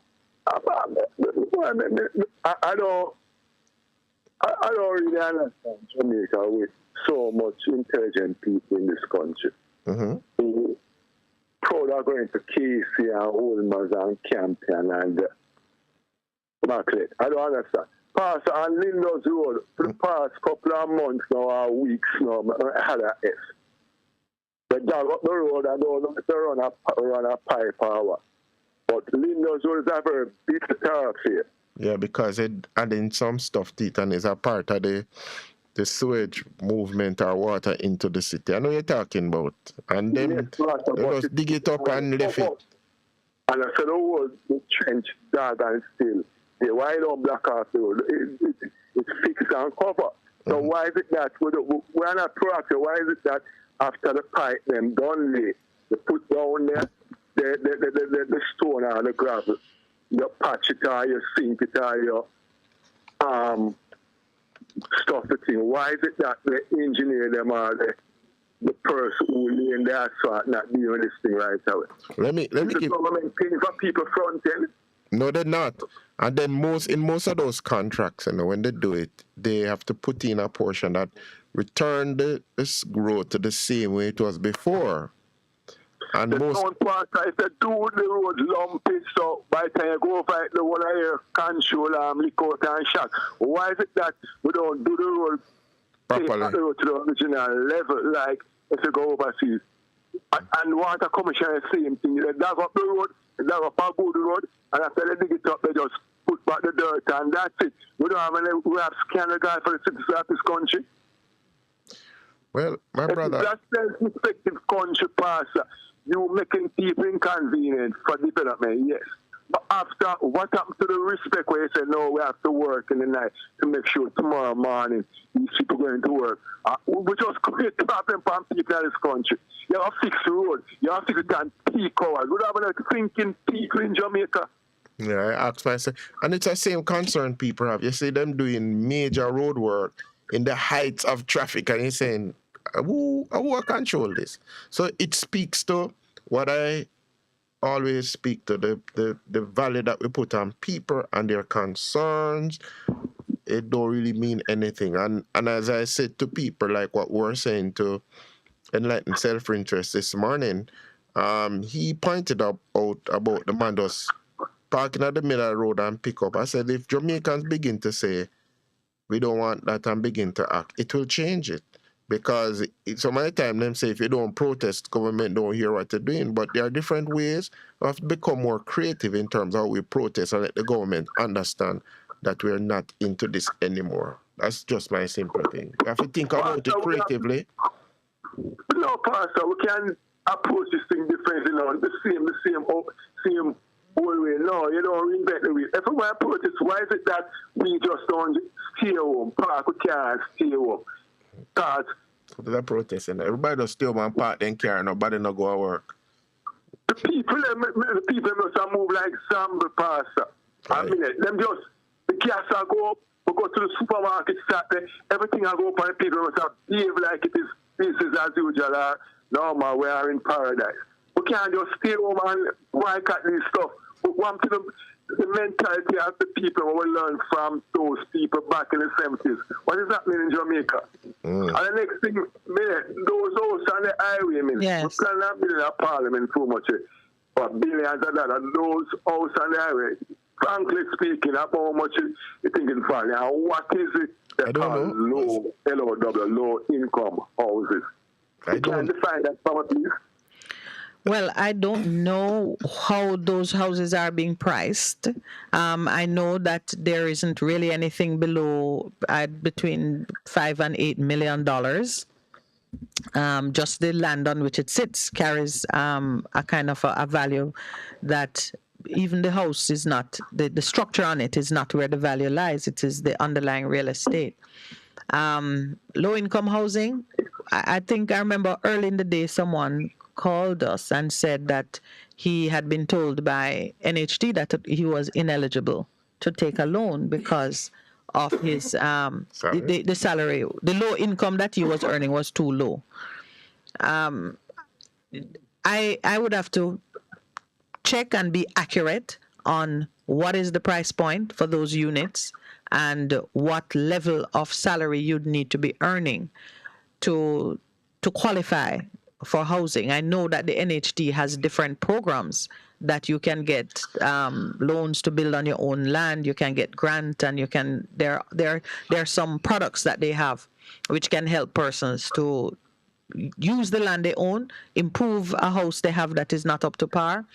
Where they're not very strong is how to get you in a house that is appropriate to the size of your family and, your aspirations. When your income is below, what is the income that you would need to be earning to qualify for a house that is $8 million? I don't know. We can check that. We can check that and have a sensible conversation about it. But yeah, it's housing trust. The purpose of housing trust is, for one, we want to get you out of the shocks. So, make a country look prosperous. Affordable housing solutions for all people. So why is it then? Yeah, obviously, we're going to factor in. Why is it then our great-great-grandfather, our foreparents were slaves? Why is it that Andrew Wallace and Mark Golden Door get the crown land or keep the people in land and then make housing trust play them role? If we build housing trust with our money, why is it you're rejecting people talking about no, but yes, listen, man, those are valid. Those are valid and important. Those are valid and important questions. As them say, poor people invest in a taxi, rich people invest in real estate. Obviously, if I get the people them land, Andrew Wallace and them friends them can't sell a house for 20 and 30 million. I would be unfair. I would be very selfish. And the next thing, finally, why is it that if I go through the process of buying a house, I have to go through this bugger up and down? Why is it I don't just pay the lawyer I want to deal with A, B, C? Why is it that you have to pay closing costs, the house is done bill and we have to pay this and pay? Or it's just a system to just save average people out and we're going to continue to maintain this rundown place our car ghetto? Why? No, I don't. That part of it, I'm not following your logic with that aspect of it, because every transaction you do, even to change a check in the bank, has a cost, and the services that that surround bringing your transaction to completion, there are different elements of costing to it. You can pay your lawyer one fee if the lawyer tells you that this one fee will allow him or her to cover all of the transaction costs that arise. But in all fairness, the costs surrounding the acquisition of land have been going down. The government has decreased their transfer tax on it, and they've reduced a number of things, so that right now what you would pay to a real estate broker, if you use one, is actually the highest cost with the transaction, because most real estate brokers insist on 5%. Lawyers are anywhere from between 1.5% to 3%. Transfer tax is 2%. So now, if you really want to look at the equity in the cost of doing these things, your broker is the one that you should be looking at. Anyway, I do have another call. One question. Sure. All right. If I chose and trust this bag of money fees, why is it that when I do get the house, I have to find 500,000, 700? How many people can I find in the $50,000? You mean as a deposit? Why we have to find deposit? Our housing trust have this bag of money where government just No, housing, no. So that's not a housing trust issue, actually, the treatment of your deposit. Housing trust has an amount that they will lend you if you qualify based on your salary. They will lend you that amount whether it includes deposit or not. So they will actually reimburse your deposit. The need for the deposit to be paid is because the person who's selling you the land needs to be assured of your intent and ability before they will sign an agreement that you can take to housing trust as proof that you're buying land. You couldn't just walk into housing trust with something signed by you with no proof that there is a vendor who is agreeing to sell you that land. So it's really how the transaction is structured why you need to have that deposit. But housing trust will actually reimburse you the deposit if your salary can justify that level of borrowing. That's something it's important to know. So you could even take the money from a friend, and when housing trusts reimburse you, you pay back your friend. I have a check, so well said, welcome back. Thank you so much. All right, my brother. Thank you. I don't think that most should have said for more than 500,000 one on the highway. Lord, let me tell you something. Because, no, you're quite right. Because most persons could probably put up that structure for 500,000. And housing trust should not be making money off government land. That is really the people's land. So you're quite right. Yeah, you're quite right about that. Later, all right, my brother. Good morning. Welcome to the Morning Connection. Good morning, how you doing, man? I am well, Corey. Corey, make sure saying call in. Hi, Corey. How are you? I'm good, man. Welcome back. Thank you. Thank you. Yeah, man. I see the word is on recession watch. Well, recession watch? That's like suicide watch. But you know, Corey, I've been longing to ask somebody this, so you're the first to get it. I see where Minister Nigel Clark has offered to put $2 billion sum into a welfare basket for what they're calling the poor people. And then I see where the opposition has said it shouldn't be 2.0, it should be 40 billion. So I thought, oh, well, share some of the wisdom with me, because I wonder how those who keep an eye on the economy, how they're feeling about this descent into a welfare state. What does it mean for productivity? What does it mean for the future of, I would have said the economy, but really I mean the people. You can't become a country of handouts and government trying to, keep people. But when Cottrell was on last week, Thursday, and he says, the problems that you remember, you listened, Corey? Corey, you listened last week? No, I never got a chance to listen. Yeah, but he said that he spoke about inflation, he spoke about from a business, and he says the problem is there's not really a unifying vision as to how we move forward. Because he says, if we really put our thing to it, he says that the minimum, he says that he don't see anything wrong with Jamaicans earning 15 to 20 US dollars an hour. Who's saying that? That's what he was saying. Who? Cottrell? Yeah, that's what he said. He was saying, and he says, but what we need to do strategically in the next 5 to 10 years, we can fix it in terms of just doing the things that we need to. I always talk about the 20-80 principle, because I don't think giving a man a fish instead of teaching him to fish, now go help the problem. And that's what he was saying. But he said nobody can agree to what it is we need to do. And he said it's simple. You follow what other people have done and move it. You fix education, you fix what you do in the economy, and them say you do have a problem. So he's saying not in our lifetime. 5 to 10 years? That's what he says. 5 to 10 years. These things can become reality. Himself. Okay. He says 5 to 10 years.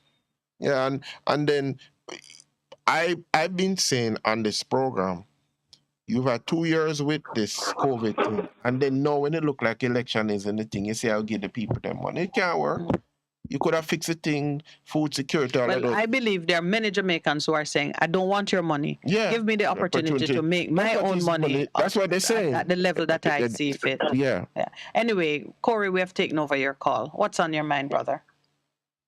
Well, as I was saying, the world is in a recession once, because if you look what's happening in China right now, we have a housing bubble basically that has burst.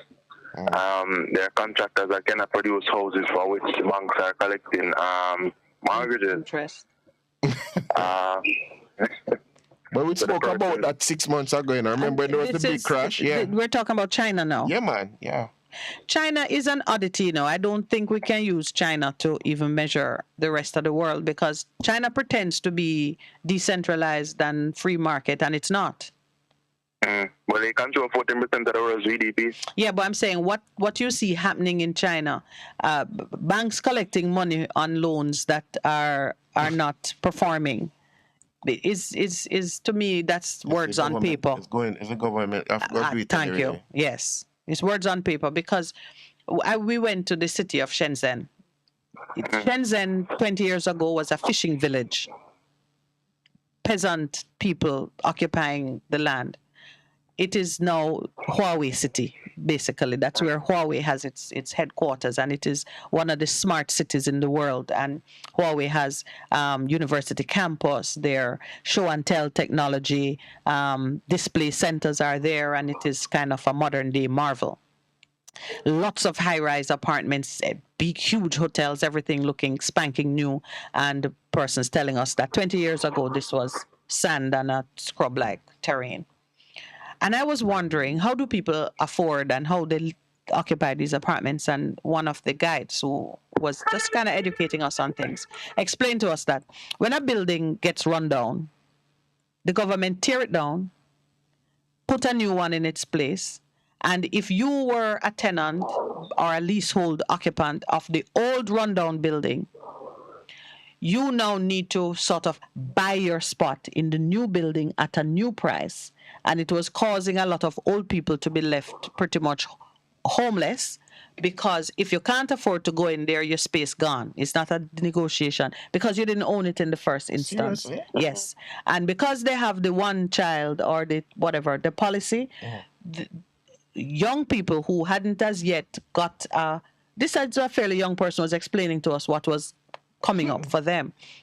You have to find a way to take in your elders in your little space, because when the government change out something, that's it. So the knowledge that you don't really own land, you're not fixed with the cost of repairing and rebuilding, that the government exerts and actually use their authority to make those kinds of changes. When I see and hear something coming out of China, I gotta understand it in a particular way, because it's not the same way as we would imagine it in our society. Right. There's centralized planning and all of that. But the other thing is, which is an important point he makes, that the world GDP, 14% of it. So it's like if we say the US sneeze, we feel we have a cold in Jamaica. And that's the impact of it, because the world system is so interconnected that people say that it's China own US now, because the amount of money they have invested. Yeah. But what that tells you is that China can exhibit some symptoms of illness, and it don't affect them in the way that it affects US the and other outside. countries, yeah. That's what I'm getting at. Yeah, well, that's it. So You'll see things happening in China, but you can't use it as to really. they're a centralized planned economy. That's yeah, what it is. Not right. like free market and thing. They use free market to do other things, Yeah, but they're having the best of ultimately both worlds. yeah, that's what they're doing. Yeah. So we understand it. But Corey, thanks for calling. Thanks for calling, Corey. We're at the 9:30 mark, so let's take our break and then we'll be right back. What you doing? Hmm?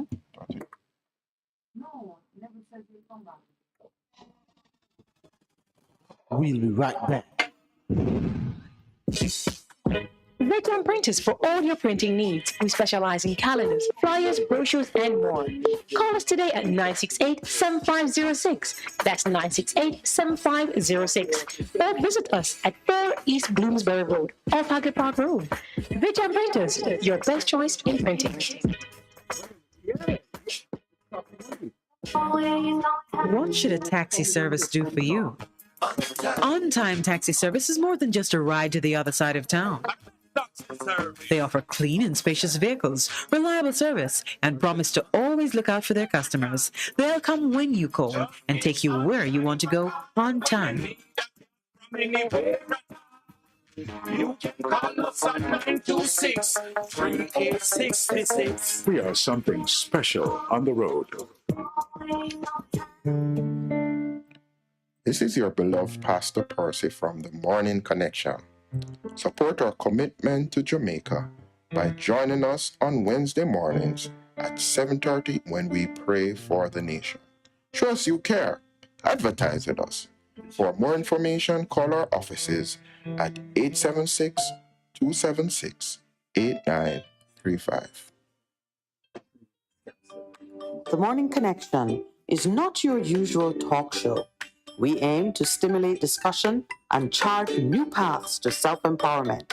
So please join us, Minette and Percy, on The Morning Connection, Mondays to Thursdays, 6 a.m. to 10 a.m. on Best 100 FM. Hello. This is your prophet. Remember this. It's good. It's better. But nothing beats.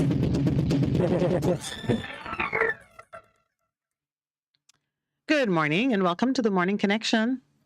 Yeah, no, not good. Good morning. Again. I'm making a plea to the Auditor General this morning. I hope she's listening. Yeah, she can help us out because from the government refused to disclose the amount of money that they spend on this campaign for the minute Secretary General at the Commonwealth. Despite a lot of requests, a lot of people from radio station and newspaper are sending requests, and up till now we don't hear anything. So I'm asking the Auditor General, I hope she's listening, to use her good office and to go in there and to find out for us what is the cost that the government spends, the amount of money that the government spends. The government waste to campaign for this campaign. Because probably she's the only one that can go in and get this information first. So the government won't disclose it to us. You know, there's a strategy I utilize, and I do not deny that it's information that ought to be disclosed. But when you have to pull it out like pulling teeth, you know right away that you're either not going to get the right information, you're not going to get it on time, and there's going to be you won't be able to trust it. So I'm borrowing a line from our friend Rusty, who always say, what happened to the journalists them? Meaning to say, the best source of your information is not always getting it from the horse's mouth. Sometimes you gotta go behind the horse. I'm kidding. Sometimes you have to. You get everything, man. Absolutely.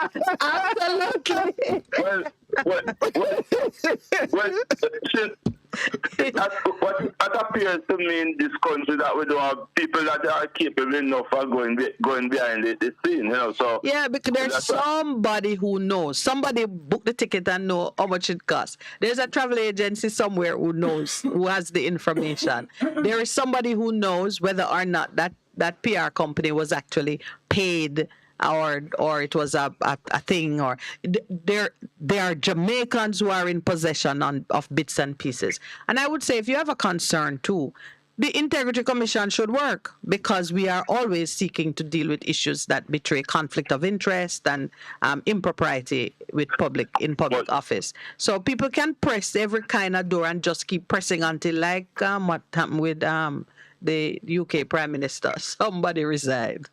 You know, you gotta keep squeezing. We don't seem to have that to do things like that, because as the caller before the Corey said, when you go to the supermarket, you are spending twice the amount of money and getting less things, and nobody say, our people are not saying anything. We're not saying anything. We're just going on as if everything is all right in this country. Well, and the ruling class are living. I mean, when them call living off the hog, something like that, they are living. They are living high off the hog, eating plenty fat. Their standards are living has gone up million. Some of the profit that they're making, some of the companies, they should be ashamed. They say we are all in this together. And when you listen, the amount of profit that they are making, when you hear the people that produce chicken and tell them how much billions they make, and when they sometimes interview them and really them say, boy, they'll have to raise the price of chicken again after they're making billions and billions. I'm wondering, we down here, what is it? What is it in this country for us to keep ourselves calm and make the country to run like it is? But we're not benefiting. We're not benefiting at all, You provoked me to recall a particular scripture that I had earmarked for one of these discussions, and it comes from the prophet Amos, who was told to go and prophesy to the children of Israel. This is, I guess, northern Israel, those in Samaria, not Judah. And he posed some questions which the Lord had formulated to bring people into confrontation with their conduct and what was happening. I won't recite the questions. I just want you to say, if you go look at the book of Amos, it's short, around chapter 6, 5, 6, 7, you will see the questions, how they're posed. You say, and I'm putting the substance of it to you now. You say people are going to the supermarket, spending more and not saying anything, and it doesn't appear that we are really seeing the reality of things. Not so. Of course. Not so. You may not be seeing it because you're looking for a particular type of response and you're not seeing it. But there are some laws that run without our approval, readiness of it, or even sometimes knowledge of it. I am telling you that the experience that people are having now, it is working on their spirit. It is working on them. They know what it is. They are suffering. They know they need relief. And even if you don't hear them crying out in the way you expect them to cry out, believe me, it is building up. And what you and I need to be doing now is to be part of the team that prepares people for when it spills out. It's going to spill out like how I'm going to say diarrhea. You will not be able to stop it. You will not be able to control it when it is coming out of us, because these things that are happening go to the very heart and blood of people's survival. It is not being taken lightly. Anybody who think that because people silent and then on block road and burn tire and do certain things that you associate. I have to sit up, because slavery lasted for 500 odd years, and slavery never ended because of any great rebellion, Well, I don't know how you're saying that with such confidence as if you were a part of it. I can tell you that the people who gave up their life for it feel that they gave up something. Many died on the way. I know you think 500 years is long, but 500 years in the life of a nation or civilization is a blink. We Jamaicans are too comfortable, man. We too comfortable. That's what the people in Sri Lanka did. You see what they did? So that's what I'm telling you now. Do you think that 2 days before or a year before it happened, people said, well, next year we're going to show them? No, that's not No, it don't work like that. In the It is fullness of building up time. in the fullness of time. And any leader in Jamaica, any big institution that think I'm too big to fail, or anybody who believe that this thing is not having impact and the day of reckoning won't come, is kidding themselves. What I'm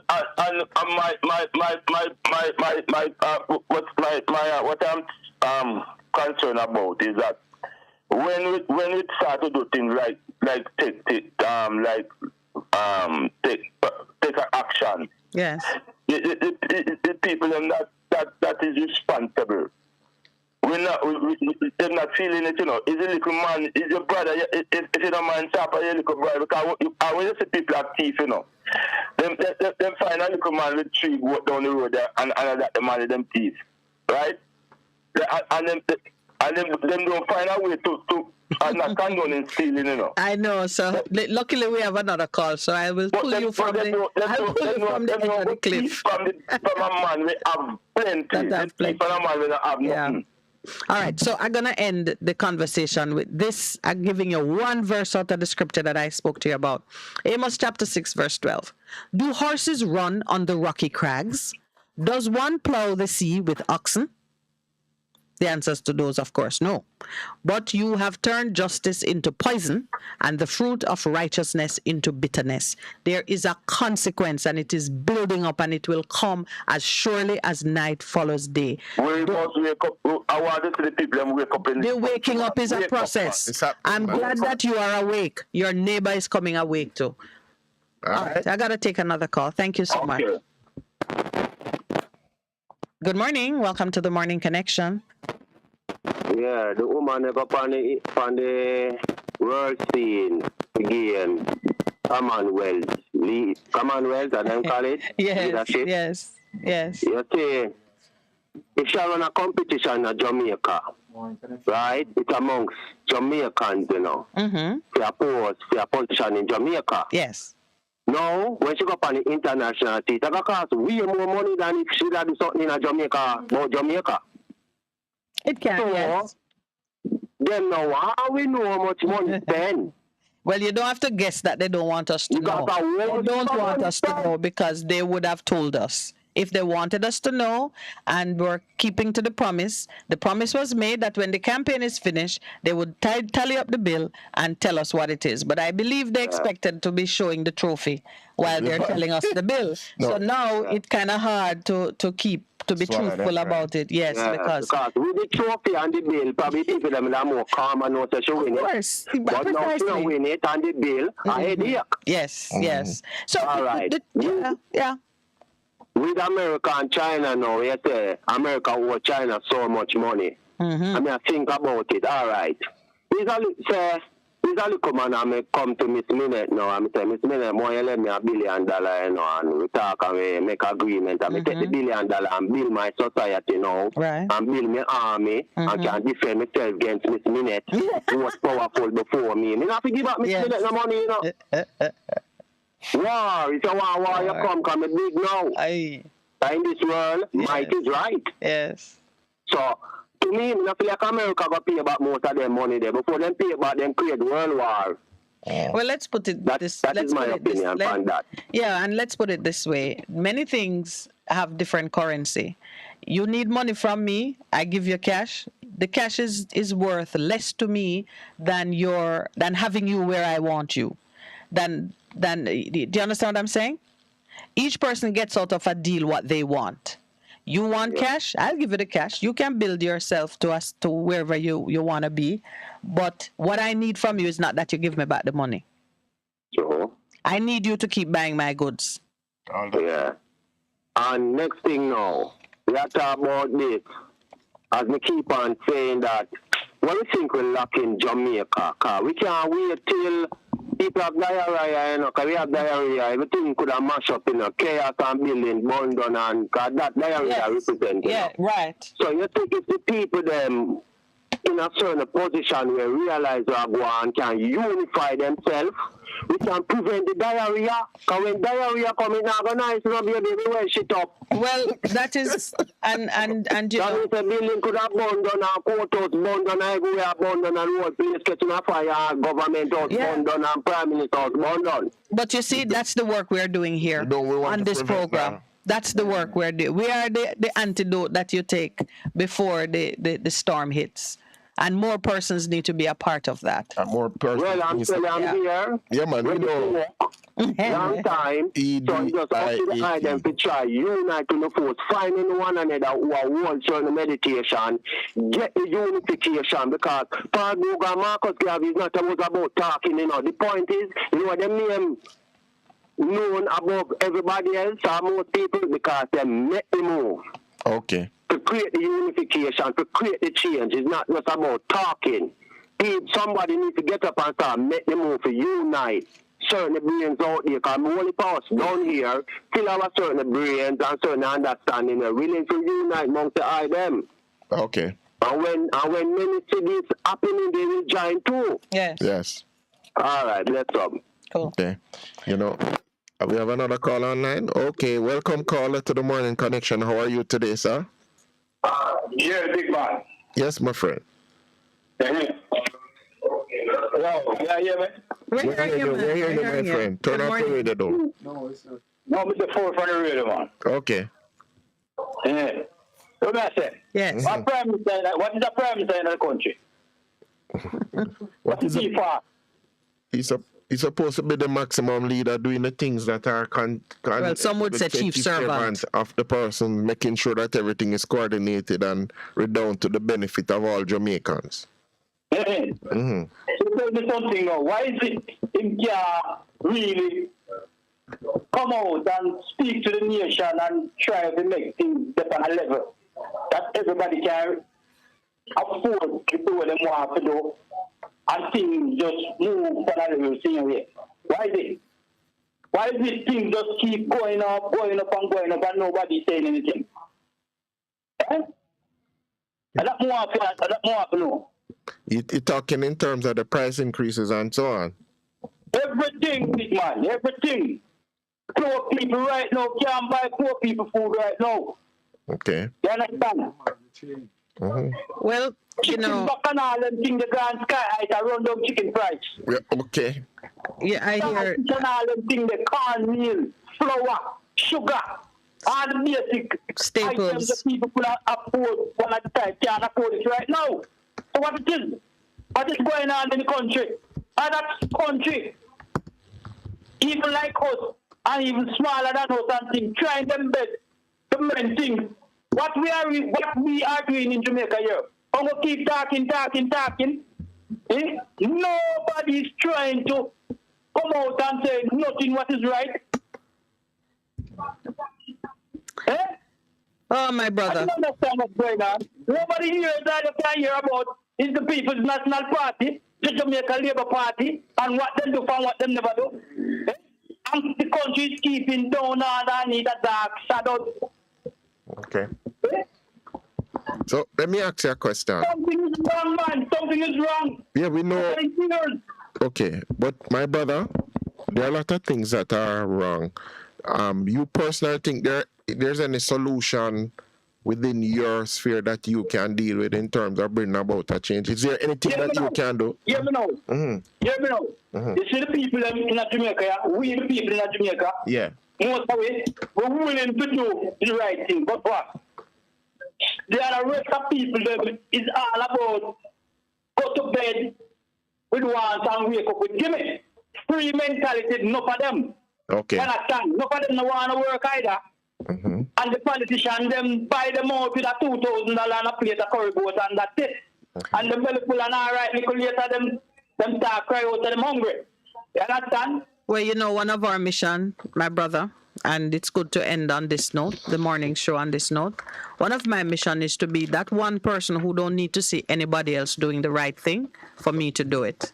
And we need a certain number of persons to feel the same way, to get up and say it for it to change. Because if you are waiting to see the next man do it, and if that's what is happening, everybody waiting to see who is going to do it first, then it's going to take much longer. One of the reasons I was quoting from the prophet Amos to the last caller is because there are some things that we must know to be true. And one of them is that if you throw something up in the air, it's gonna come down. Depending on how far you throw it, it may take long, but it is coming down. And anybody who believes that these things are just gonna happen and continue, prepare yourself for when it come down. Yes. We people that Jamaica is so licky. Okay. Yeah, so there's something that we need to change. That's something we need to change. 3 little items. 2 little chubby Jews could be the girl. And let me talk it right, 2 corner rice and 2 Romeo noodles. I don't even know the Romeo noodles. Yeah, man, yeah. Yes. And again, I don't remember, but something else, and it almost cost $1,000. That makes me frightened. That long time we'll go in a supermarket to things that they are can deal with. Yes. Okay. And I'm saying, well, let me go buy that small damn bill with that they are. I couldn't believe almost $1,000. But you see, because you could afford the $1,000, you didn't have to move to a plan B. But I'm telling you, the day will come. The day is coming for sure when you can't find that $1,000, or you may have it and you go to the shop and there's nothing there. At that point, decisions will be taken. Yeah, but that's what I'm saying. Well, I'm saying let's brace ourselves. Decisions will be taken because it's inevitable. Or fix it before it reaches some. I agree with the caller before me, you know. I agree with that. And it's stop shooting my car. I regular caller, they will call after every day. Yes. Yeah. But you see, yeah, because that is wrong talk. No, but my brother, if you make a decision and you say, comes what may, this is what I'm doing, as we bring the show to an end, then you begin to get real action. Because I tell you out there now, there are many like-minded persons like you that are waiting on you.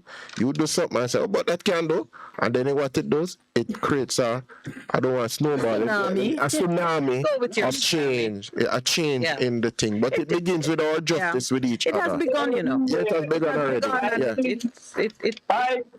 I think the government have a lot to play in this country. We agree with you.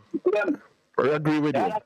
Yeah. And if them don't do it, the time will come when 3/4 of the people in this 14 parts of Jamaica will try funny money, can't believe. Okay. Watch it. All right then, my brother. Thank you. Thank you so much, sir. You end us on a militant note. So we're going to the day knowing that we've got to display that spirit and take charge of our affairs. Thank you very much. Welcome back. And bye-bye. May I just say thank you to the many persons online, on air. Wow. Earl Brown, you've been saying some stuff. I'm sorry I couldn't even engage with you on it concerning the housing situation. But it's not done yet because we are going to be talking about land reform, the necessity of it and the urgency for it to be done. It is part of the solution that is claiming our attentions right now, because at any given day, if you can cut a banana, dig up something out of the ground, whether you have meat or not, you can live. And as I'm going to be saying with some regularity now, my father is a prophet. I shall eat. We're not going to starve. We're children of God, and he has blessed the land. We can eat.